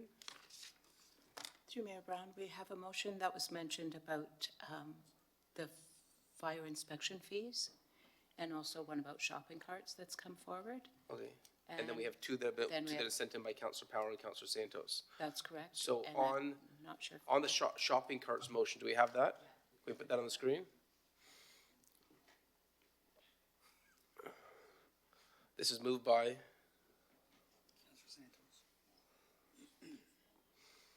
Councillor Santos and Councillor Keenan.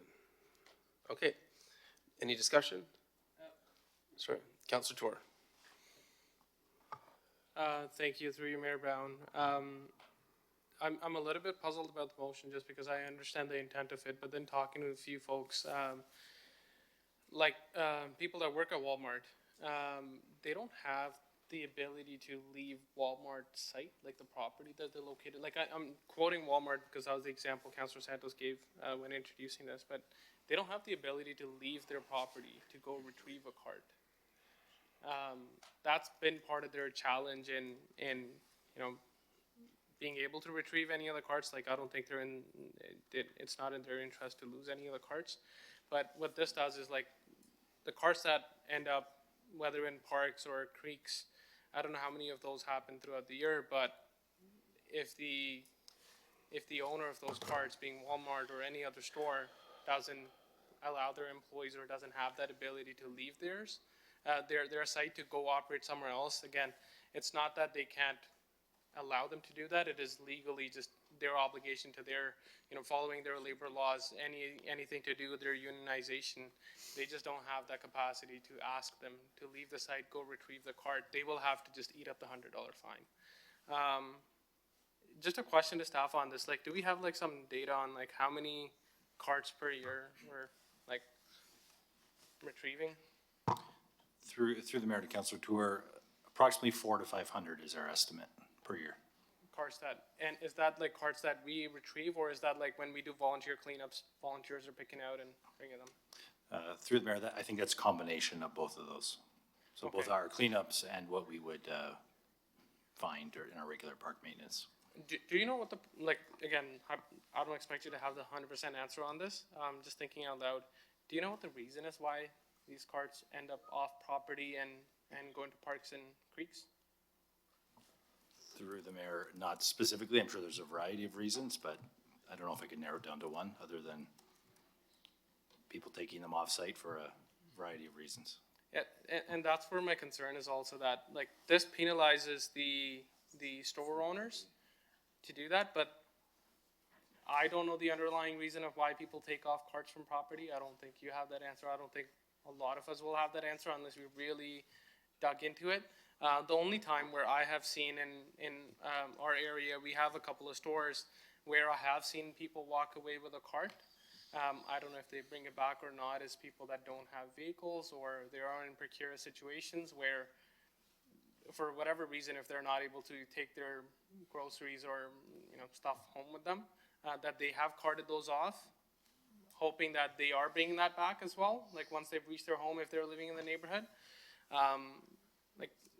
I just don't know if this achieves the result of stopping the carts from actually ending up there in the first place. This is more so just penalizing businesses $100, which they'll have to eat up. There's no choice. But if it was up to them, like they would be able to get these carts back. I just don't know where we sit with this whole this motion. If it really actually will achieve any results on this. Those are just my thoughts on this. And just to say, Councillor Tour, there is a report back on the feasibility of this, so I think we can get that feedback stated in the staff report. But valid questions. On that. So, but are we going forward from now? Like, if this motion passes, we are charging $100 per shopping cart, or we're waiting for a report back to see if that's what happens?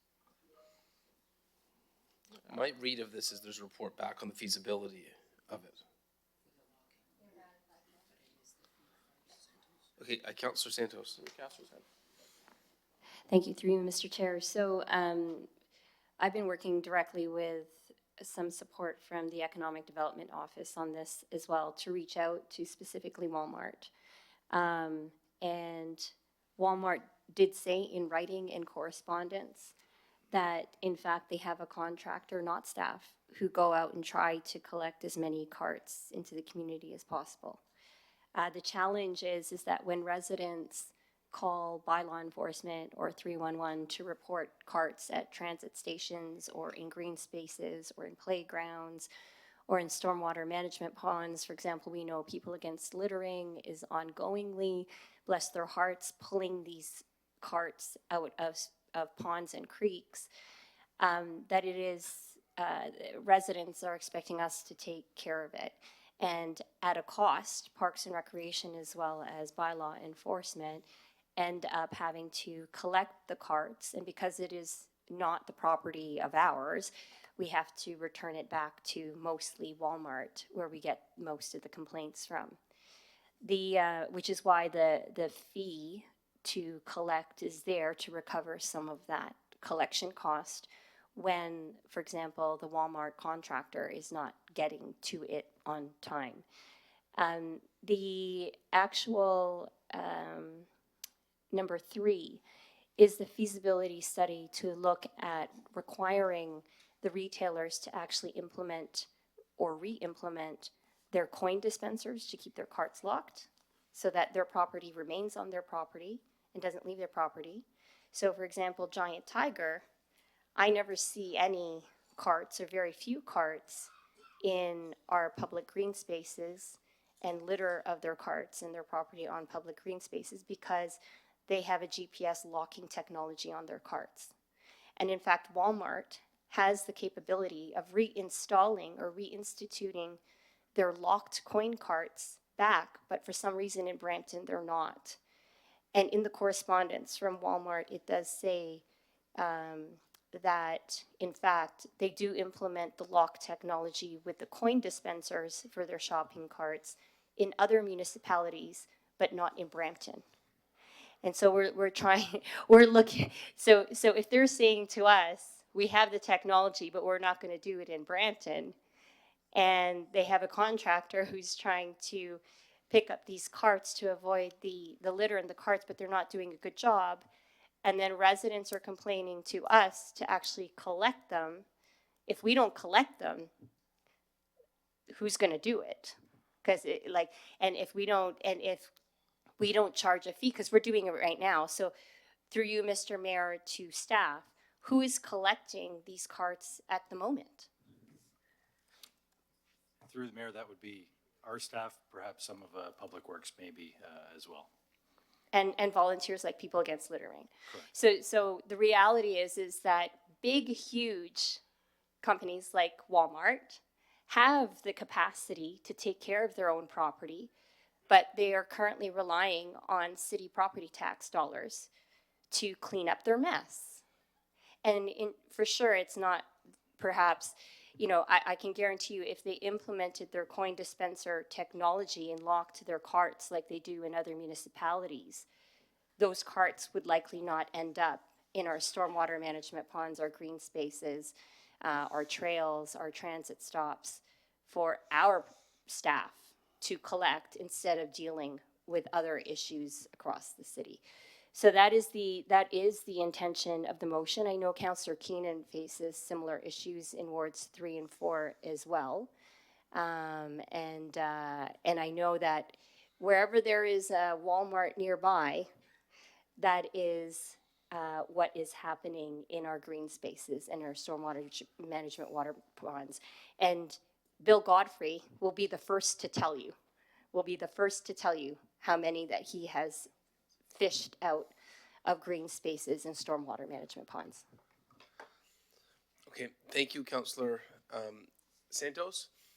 I don't see any other speakers. All those in favor of the motion? Motion carries. Our fire fee motion. It's moved by Councillor Santos and Councillor Keenan. Any questions about it? All those in favor? Anyone opposed? Councillor Toor opposed. Motion carries. Which for the record, there's one opposed.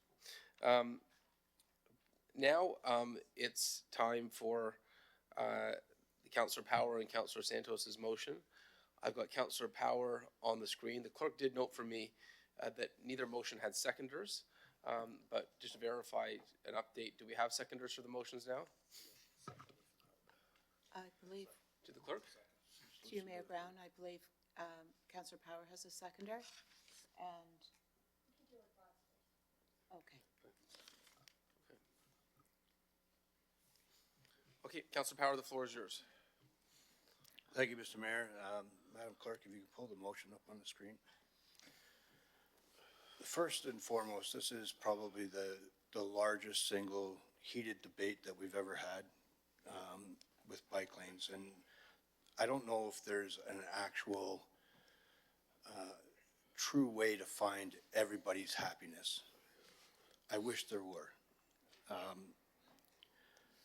I'm not against active transportation, and I've worked with staff in active transportation. I've come up with different forms, different ways to look at it throughout Ward 7. A year and a half ago, I sat down with active transportation, Public Works, and a number of other departments and come up with a complete plan for Ward 7 that would have a costing of $10 million if outlined over a 5-year period. I want to thank Councillor Santos for her advocacy in bike lanes and active transportation throughout the city. I want to thank her for also bringing the Bike Brampton to council to delegate consistently. But I have to speak for the residents of Ward 7. I have to speak specifically for the residents in the L section. The streets that are impacted, and it's about left and right-hand turns during rush hour. It's not just at Howden and Dixie. It's not just at Howden and Williams Parkway. It's coming out of their own street. And when we talk about equity or we talk about different things, you're imprisoning people because they have to wait for longer periods of time just to go to the store to get groceries, just to go to take their kids to soccer practice, take their kids to basketball, football, whatever it is. Now they have to sit and wait and wait and wait, and they can't go left or right. So as you can see on the screen, the motion is there. I'd like to do a vote right away for it. And I'll just read the last 4 points. Therefore, be it resolved that staff proceed with the immediate removal of on-street protected bicycle lanes only for this specific section. I'm not looking at anywhere else. I'm not talking about anywhere else. Ward 7 is already inherently being used way too much to look at curbed bike lanes. We have them on Howden, we have them on Vauden, we have them on Hanover. It's just... So, therefore, be resolved, staff proceed with the immediate removal of on-street protected bike lanes on Howden Boulevard from Dixie to Williams Parkway, restoring 4 lanes of traffic, utilizing the funds in the amount of $337,000, which is option 5, from the allocated $730,000. That staff incorporate sharrows, shared lane pavement markings, on this section to maintain cycling accommodation, that the remaining $393,000 be allocated to future bike lane relocation projects within active transportation, and that staff continue to find practical solutions with resident input for active transportation and connectivity of trail systems already in place and biking infrastructure across the city using money previously allocated for the Howden bike line design process. Thank you. Thank you, Councillor Power. So someone who hasn't spoken can call the question. If you've spoken, you can't call the question, correct to the clerk? Councillor Santos. Thank you, through you, Mr. Chair. I just wanted to say thanks, Councillor Power, for trying to give credit to me with respect to advocacy on active transportation. I am the councillor rep on the Active Transportation Advisory Committee, have been since 2018. But just to be very clear, the advocacy is not just for me, nor did I ask Bike Brampton to be here. I don't know Dennis, for example. Dennis is new to me. I don't know who you are. As well as numerous other cyclists, the thousands who have benefited from the safe use of the bike lanes. I also want to add that this is not something that is led and championed by me. This is something that existed and plans that existed for an active transportation network for people to use alternative modes of transportation, this one being one of the most affordable and sustainable in the city.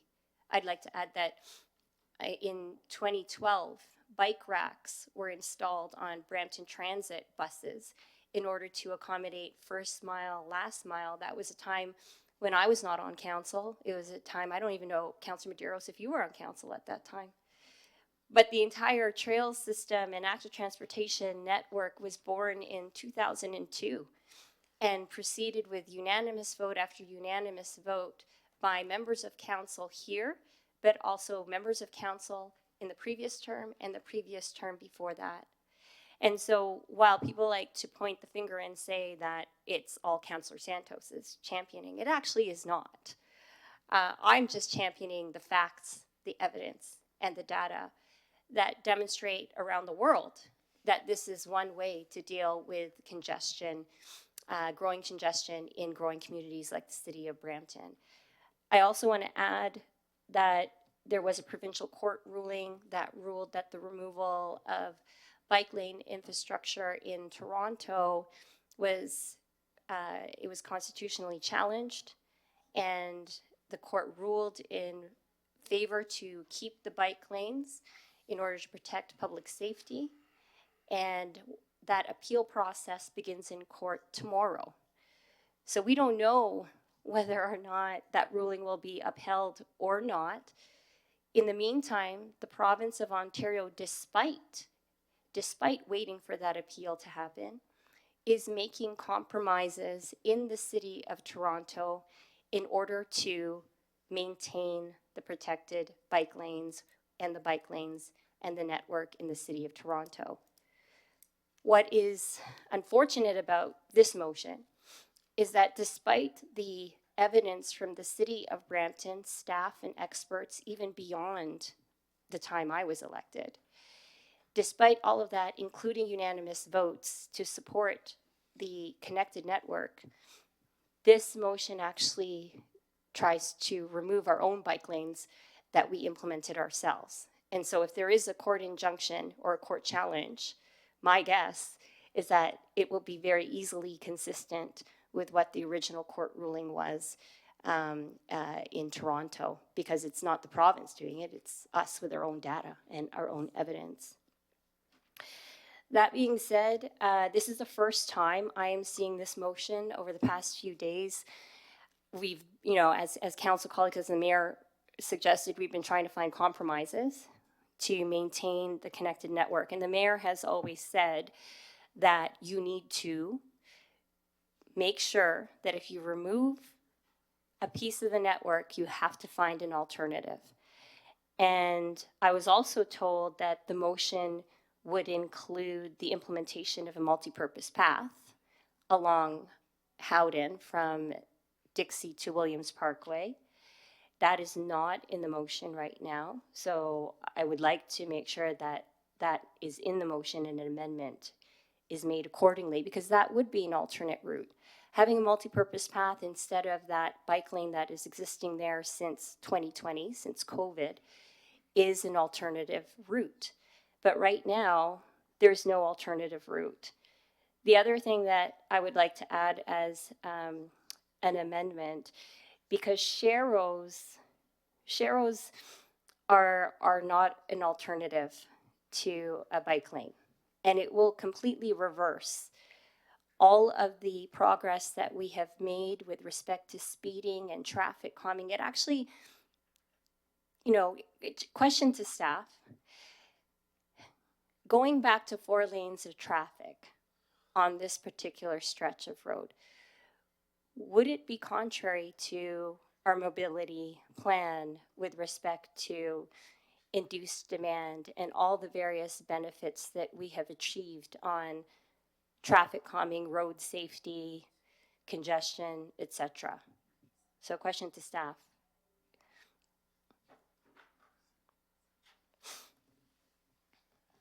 Through you, Mr. Mayor. Yeah, the evidence from the data we collected prior to the road diet and the implementation of the bike lanes suggests that returning to 4 lanes of traffic will increase speeds to over the speed limit even, especially now without the help of the cameras, enforcement cameras.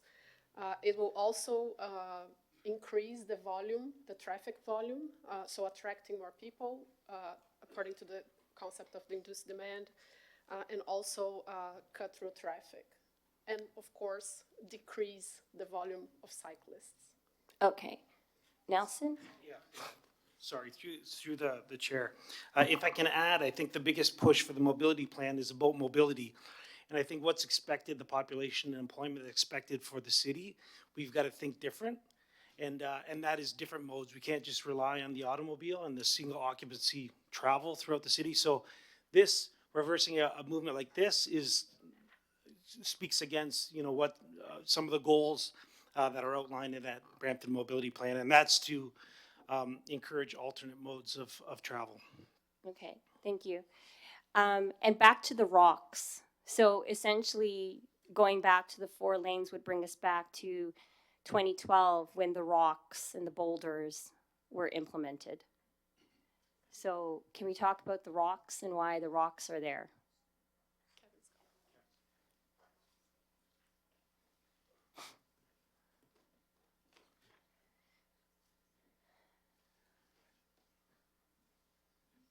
Through the mayor, Councillor Santos, the rocks were installed because in the past there were cars that were exiting the road on the curve.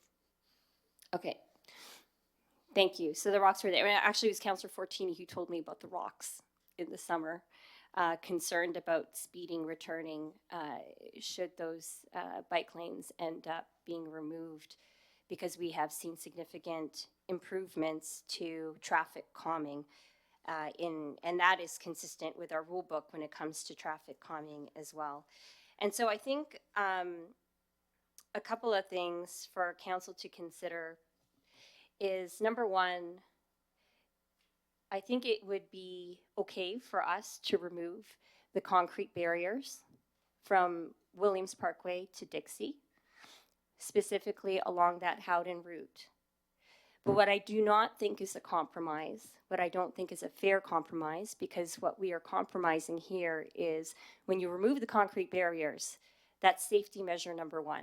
When you remove the bike lane and just add a sharrow, then you're really dealing with safety. Now, not just in terms of safety for the cyclists who are on the painted bike lane, but also the safety with respect to the pedestrians who in 2012, and the property that backs onto that Howden Road, who back in 2012, those rocks were intentionally put there because the cars were going so fast. And when you have the road diet, it actually has shown a decrease, I believe, to staff. The number's 13 kilometers an hour below, a decrease of speed by 13 kilometers just with that road diet alone, correct? Yeah, that's correct. So I'm going to suggest that as a compromise for this council, because we do believe in active transportation, that we follow a similar path to Guru Nanak Street, where we remove the concrete barriers and the bollards in order to accommodate some of the issues with respect to the movement of cars and moving left and right in the flow of traffic, but maintaining the bike lane, the painted bike lane, because it's been there since 2021. And it has been effectively implemented since 2021 to deal with public safety issues, traffic calming, etc. So, question to staff. When did the painted bike lanes get implemented on that east-west, the only east-west corridor for active transportation? Through the chair, the section of, so from Vauden, from I believe it started at Ken Willans, all the way to Howden Boulevard, and then a portion of Howden between Vauden and Dixie were all implemented as a part of the interim COVID bicycle lanes. So those bicycle lanes have been in place I think it's 2020. Okay, so since 2020. And then the painted bike lanes? So shortly after, I think within the year, they were followed, all the barricades, the construction barrels were removed and replaced with painted bike lanes. Okay, thank you. So I'd like to have an amendment that perhaps the compromise for council to consider, given all the safety issues, given the court ruling, given the appeal that's currently underway, that as part of the compromise, that we first consider along this specific route to remove the concrete barriers, similar to what we've already done at Guru Nanak Street. Still continue with the intersection improvements so that cars can easily turn left and right.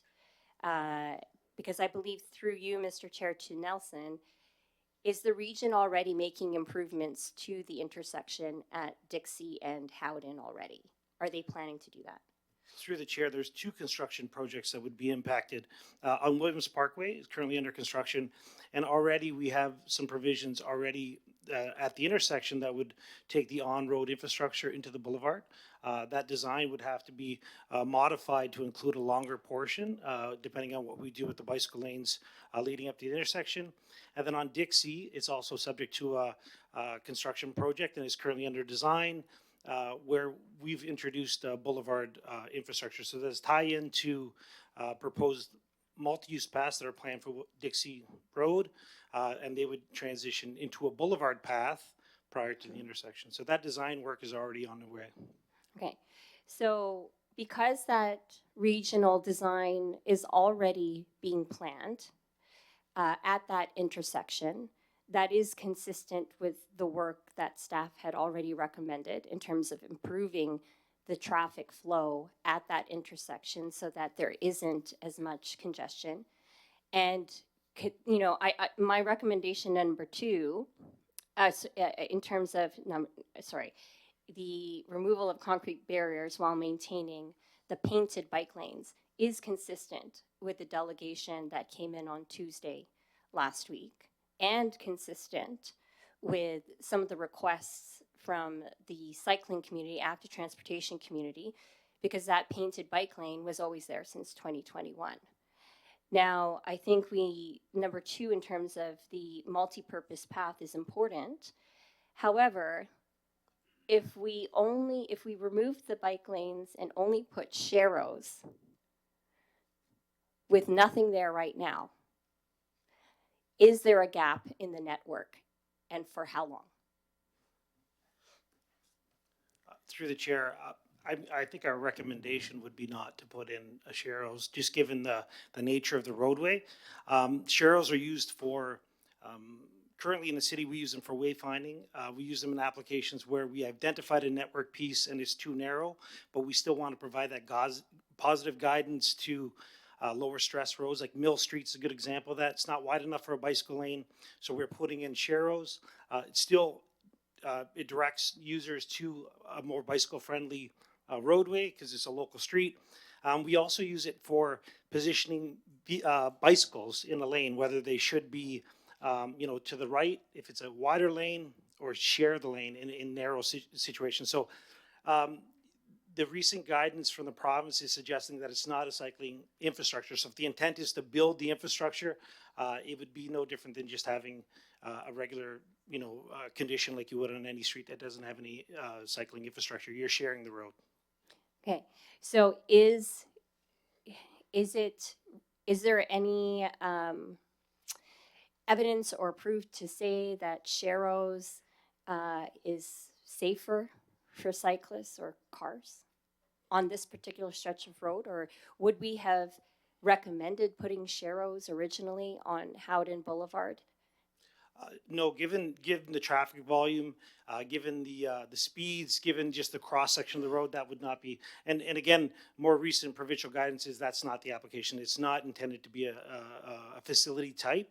It's intended to guide, at the ends of facility type. So for instance, if a left turn lane exists at an intersection, there isn't an opportunity to widen it.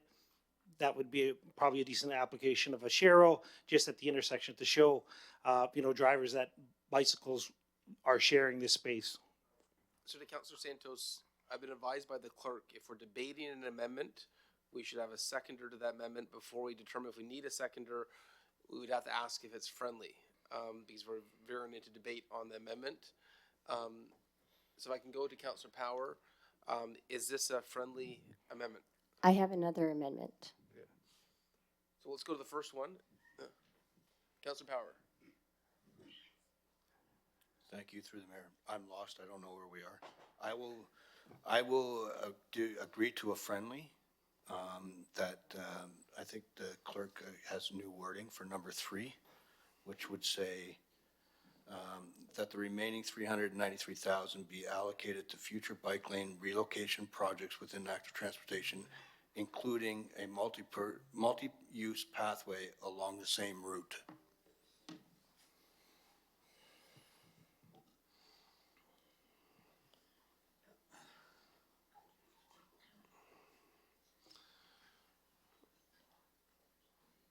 Okay, Councillor Santos, you. congratulations. Your first amendment has been accepted as friendly.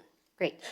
And so back to the compromise, similar to Guru Nanak Street, to simply remove the concrete barriers while maintaining the painted bike lanes, which have been there since 2021. Is that a friendly? I don't consider it friendly. Okay. Is there a seconder for that, Councillor Santos? I'm not sure. Okay, I don't see a seconder for that. Okay, so then the third amendment that I would have is in regards to the update to the five-year refresh for the Active Transportation Master Plan. So the Active Transportation Master Plan was approved by Council in 2019, and since then, there were provincial legislation changes. There have been a lot of learnings from Council in our implementation. There has been updates to the Traffic Act. There has been a court ruling as well as an appeal that's coming forward regarding active transportation across the province and other best practices and compromises that are being made, particularly in the City of Toronto with the province. And so I think that while we were talking about moving forward with active transportation, and particularly the mobility plan, and the official plan, that it is prudent for us to, even based on this motion and ongoing feedback from council, to make sure that the update and the refresh of the Active Transportation Master Plan includes all of this feedback moving forward. So I think that in order for us to do exactly what we're saying here on this council and what the residents are asking of us, whether that's the cyclists, the pedestrians, the scooter folks, or those who don't support bike lanes in Brampton, that we need to update the master plan accordingly. So that amendment is that the Active Transportation Master Plan be updated with respect to provincial legislation, updated highway traffic guidelines, recent learnings or learnings from implementation, court rulings, etc. And just like any other master plan, I know that we recently updated the Community Services, Parks and Recreation Master Plan. We updated the Brampton Official Plan. We've updated other master plans. This one is up for a very important refresh as well. So I would ask that that be added as an amendment. And it was certainly underway as a plan for us to do anyway. We just need to make sure it happens. Okay, so just to be clear, the amendment being asked to be friendly is the Active Transportation Master Plan be updated to respect provincial legislation, highway traffic amendments, related court rulings, etc., which I think would be automatically what we do in the under municipal law. I think that's friendly. Councillor Power?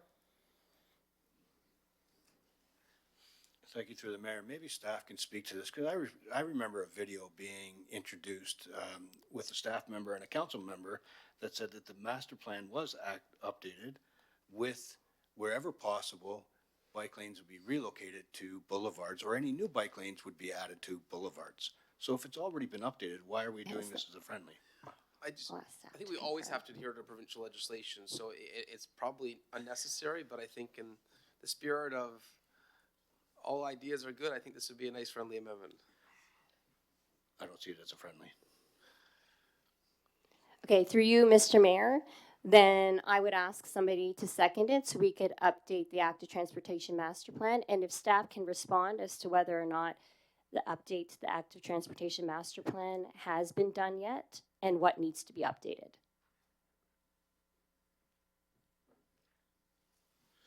Through the chair, so the current active transportation master plan endorsed by council 2019 was our inaugural active transportation master plan. It was a recommendation from a previous transportation master plan. We haven't had the opportunity to update that plan. A lot has changed since. We have a network that identifies a lot of the on-road infrastructure, so the bicycle lanes. That's what we'd like to get clarity on, whether. Oh. Continue, Nelson, go ahead. Oh.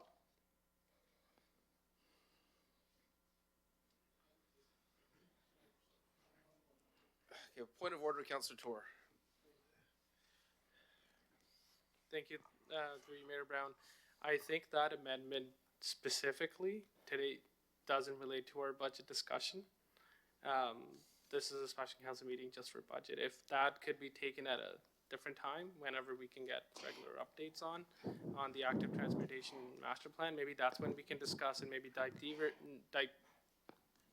into it, and maybe have questions around what that update would look like, what are the changes that are coming, the court rulings. I'm hearing still in the process, still things going on. There's an appeal going on. So I would say let's wait for all of that before we can make a decision on that. But since it's not related to budget, maybe we don't deal with it. So for clarification, it is through Mayor Brown, to question to staff, the reason why I'm adding it is because there is no budget allocated. So unless staff can confirm whether or not there is budget already allocated to proceed with the work being done on the update and the refresh of this plan, that's the reason why I'm adding it, is because there's no budget for it. If I can make a friendly suggestion here as chair, the concern is around the words related court rulings because the province is appealing a court ruling.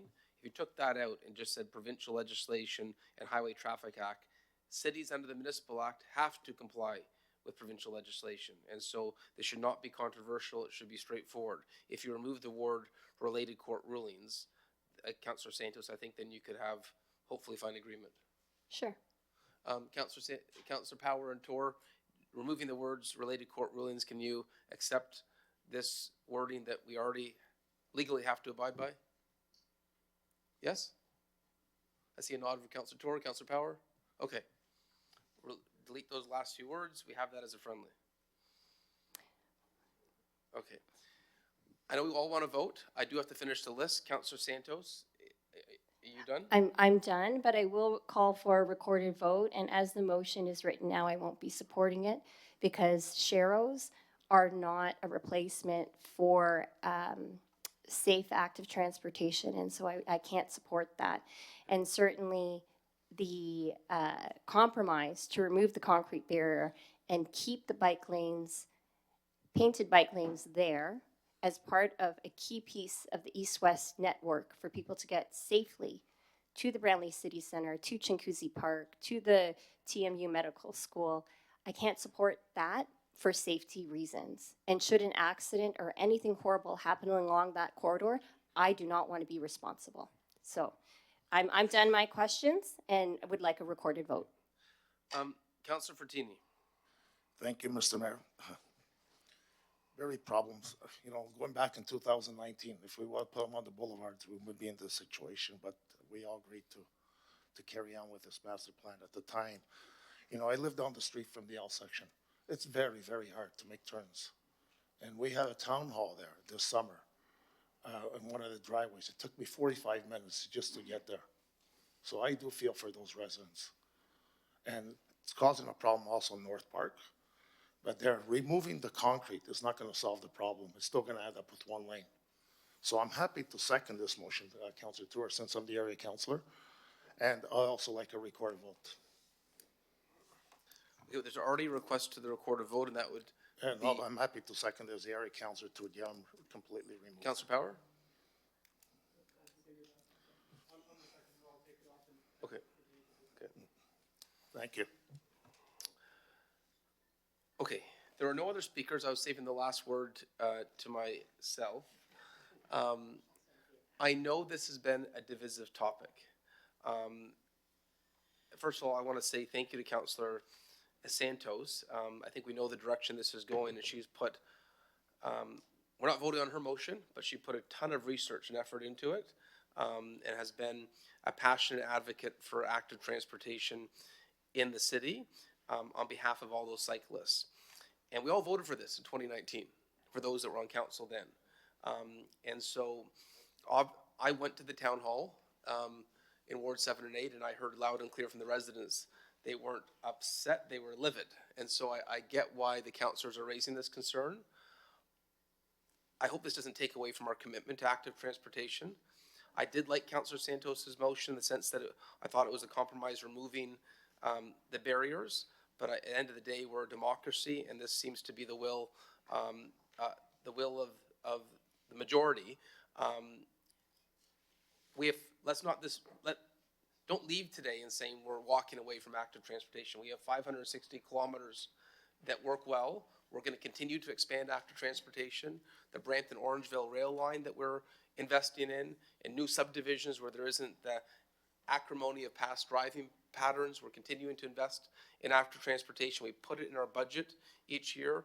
Just earlier today, Councillor Keenan gave me a suggestion of a location near his neighborhood where it might be helpful. Councillor Medeiros gave me a suggestion of an area active transportation might work in his neighborhood. And so I think there is a willingness to expand active transportation, but it's about finding the areas that we can make it congruent with the residents who have to live there. We have rising rates of childhood obesity in Canada.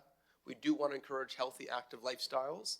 And so as much as this may be a step back, for those who are fierce advocates of active transportation, let's use this as an opportunity to look where this type of investment can be a better fit and not lose sight of the bigger picture we want in our city of a connected active transportation plan. And that's why I'm glad that Councillor Power accepted as an amendment looking at a future location where there can be connectivity that doesn't have the same acrimony. So I appreciate everyone's patience. I know this was difficult, especially when councillors have such passionate viewpoints on this, but that's the part of a local democracy. We get to have some debates that are not as easy and there's friction, but we now have the vote, and the clerk will have a recorded vote by ward. Yeah. Okay, start with Ward 1.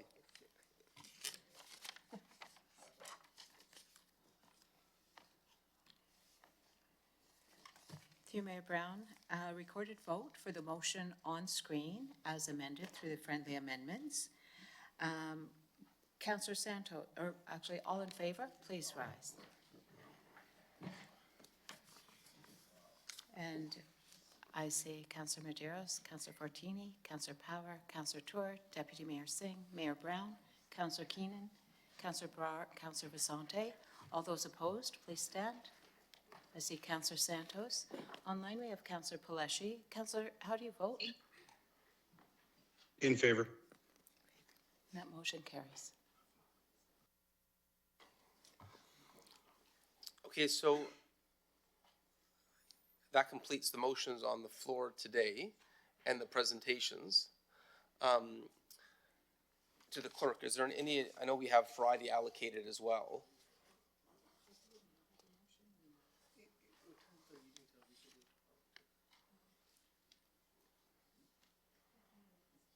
Oh, we have flexibility. What motion?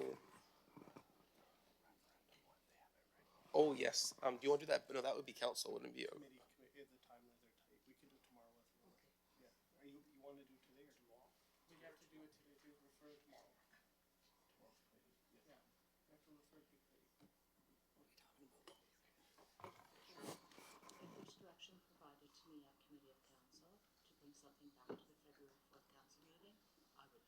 Okay. Okay, do you want to do that? Okay, Councillor Tour. Through you, Mayor Brown. Thank you for giving me the opportunity to speak on this. Just wanted to talk about an issue that has been in the news lately again because of the winter season, is the Windrow Snow Removal Service. I've talked about this before at council. We've got numbers on this when we went out for an RFP for a new contract. And seeing that our neighbors to the south doing it now and really making sure that that is known online and everywhere, I'm getting bombarded from my residents saying, why don't we have the service in Brampton yet? Seeing that we're paying comparable taxes, this is a service we really need, we really want this. And we have talked about the cost, we've done consultation about this, we've done town halls on this.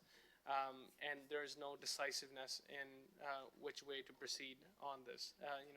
Our parts of the city, Wards 9 and 10, would love to see this, other parts of the city may not.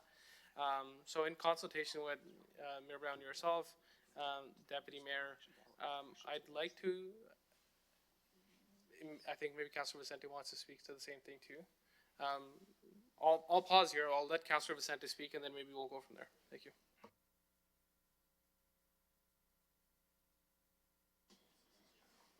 Thank you very much. Thank you, Councillor Tour, Mayor Brown, and members of council. So what we're looking to request here of the clerk today is for a report back, which would be due February 4th, council, that the clerk report back on how we may add a question to the 2026 election ballots that would ask the residents of the city of Brampton universally the question, do you or do you not support windrow cleaning here in the city of Brampton, given the implications of the costs that come with that service? And so what we would ask the clerk to do is to report back to us on how we may achieve that, how we may ask the question properly, and how we may have that question added to the ballot. And so we would need that report by February 4, so that then we can debate whether or not we want to proceed with adding that question to the ballot. And this, of course, stems from the fact that we have had many discussions here at council on whether or not we want to add this service. We've done many polls, and the polls are always somewhere around the order of 50-50. And I think members of council, of course, don't want to add a service if we know that a majority of the population are not in favor of it, don't want to pay for it, would rather do the work themselves. And so I think that even with the teletown hall that we did last week, we had a very close result. And so I think we need to put this question to the people and ask them once and for all. And we have the opportunity during election time to put that question to them. And it would give, I think it would help folks to engage more with the city and to provide us with their decision once and for all.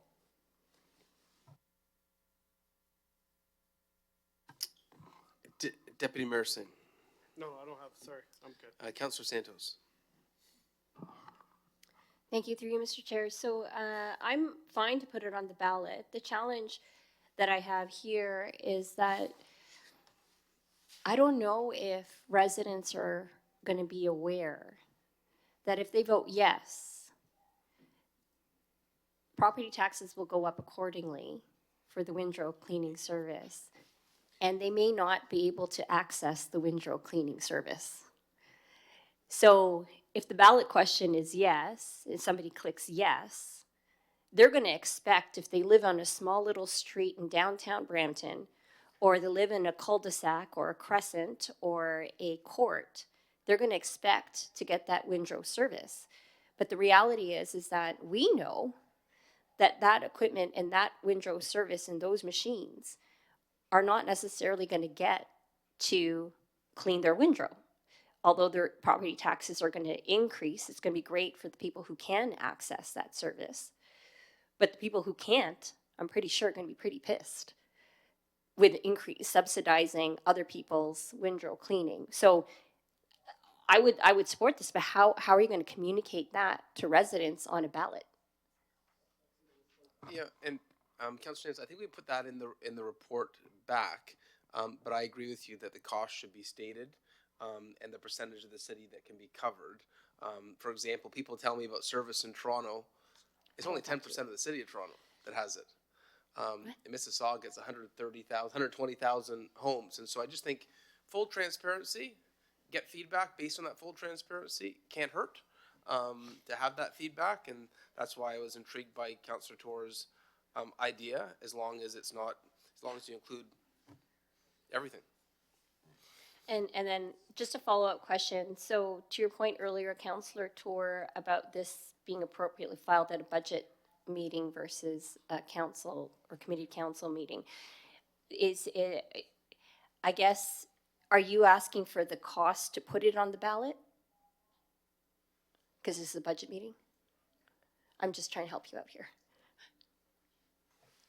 Because there will be added costs, I would assume, to legislative services in the clerk's office to add this to a ballot. So what I would say is that we could learn about that cost, but also, as budget chair, if I'm the budget chair in 2027 and the will of the people is they want windrows, of course we're going to honor the will of the people and adjust the budget accordingly.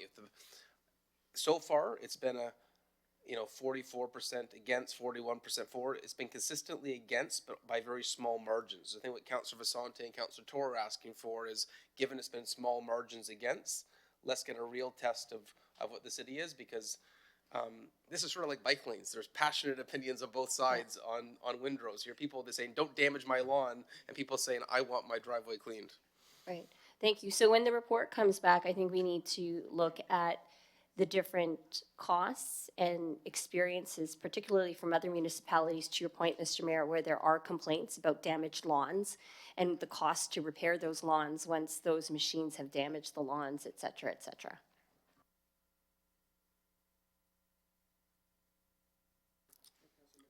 Councillor Medeiros. Thank you, through you, Mr. Mayor. I agree with Councillor Santos on a lot of your comments. I do appreciate, and I'm happy to support report back, but this idea that it's all hunky-dory in Mississauga and they're doing a great job, it may look good in the news that they have the arm and people sound good, but, part of the work and report back would be what are some of the learnings that they're having, because, since I've been on council 2015, this has been back and forth. And the only issue I have with it being a ballot question, respectfully, through you, Mr. Mayor, is that if I was to talk about the top 5 issues across the city, that would not be on my top 5. It's seasonal. Right now, it's on top of mind. But as we move on, and that question is almost like as benign in my idea and respectfully as saying, do you agree with tax increases or not, right? And I just find it, do you want windrows to clear your snow? Yeah, great. So I just don't know. I think during an election, if a candidate wants to come out and say that they will fully support windrows, then by all means. I don't think it would be a valid question just because I don't think it's the top 5 issues of Brampton, but willing to get the report back. Thank you. Councillor Fertini. Yeah, thank you, Mr. Mayor. Very quickly, I think on the ballot, we should put down the cost before they vote. If it's all like Councilor Madero says, all honky-dory. Well, I'll tell you, the damages are going to be a lot.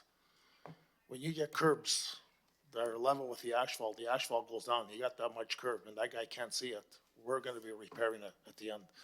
Vaughan has caused a lot of damages. They're cutting slowly.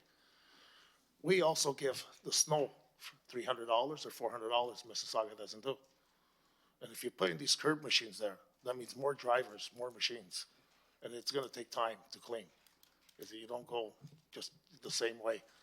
So, the other thing is Mississauga, what they have, which I think we have to really look into. On their snowplow trucks, they got cameras. When a car is parked on the road, it automatically takes the plate and it sends a ticket directly to the house. That's a great investment. At least it's going to recuperate after 2 or 3 tickets, it recuperates the camera. Not that the truck driver has to call in and hoping the bylaws go over and we get them towed, because towing takes time. So at least it just sends the ticket directly to the car. Thank you. Peter, do you want to comment on the cameras? Through the chair to, through the mayor to Councillor Fortini, staff is currently doing a review into that technology, and will determine timelines and financial implications and report back with an implementation strategy. Councilor Fratini? Very quickly, you know, we had a major storm. That doesn't happen all the time. But if you actually, yesterday, they had a lot of driving.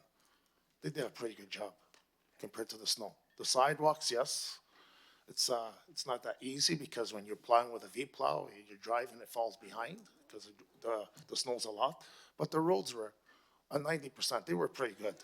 So on a snowstorm like this, if they did pretty good, I think, we should carry on. But with the cameras, yes, it's a very good thing to do. Councilor Keenan? Thank you, Mr. Mayor. Support a report coming back and understand on the timelines is why we're doing it now, and it may not really have that many budget implications, but I have seen videos out of Mississauga. I'm yet to see one video that has a car parked at the bottom of the driveway. So I think we fix our parking issues first, and then we look at windrows, but that's my opinion, but happy to support the report back. Okay, the motion's on the floor. All those in favor? Motion carries. I don't see any other motions today.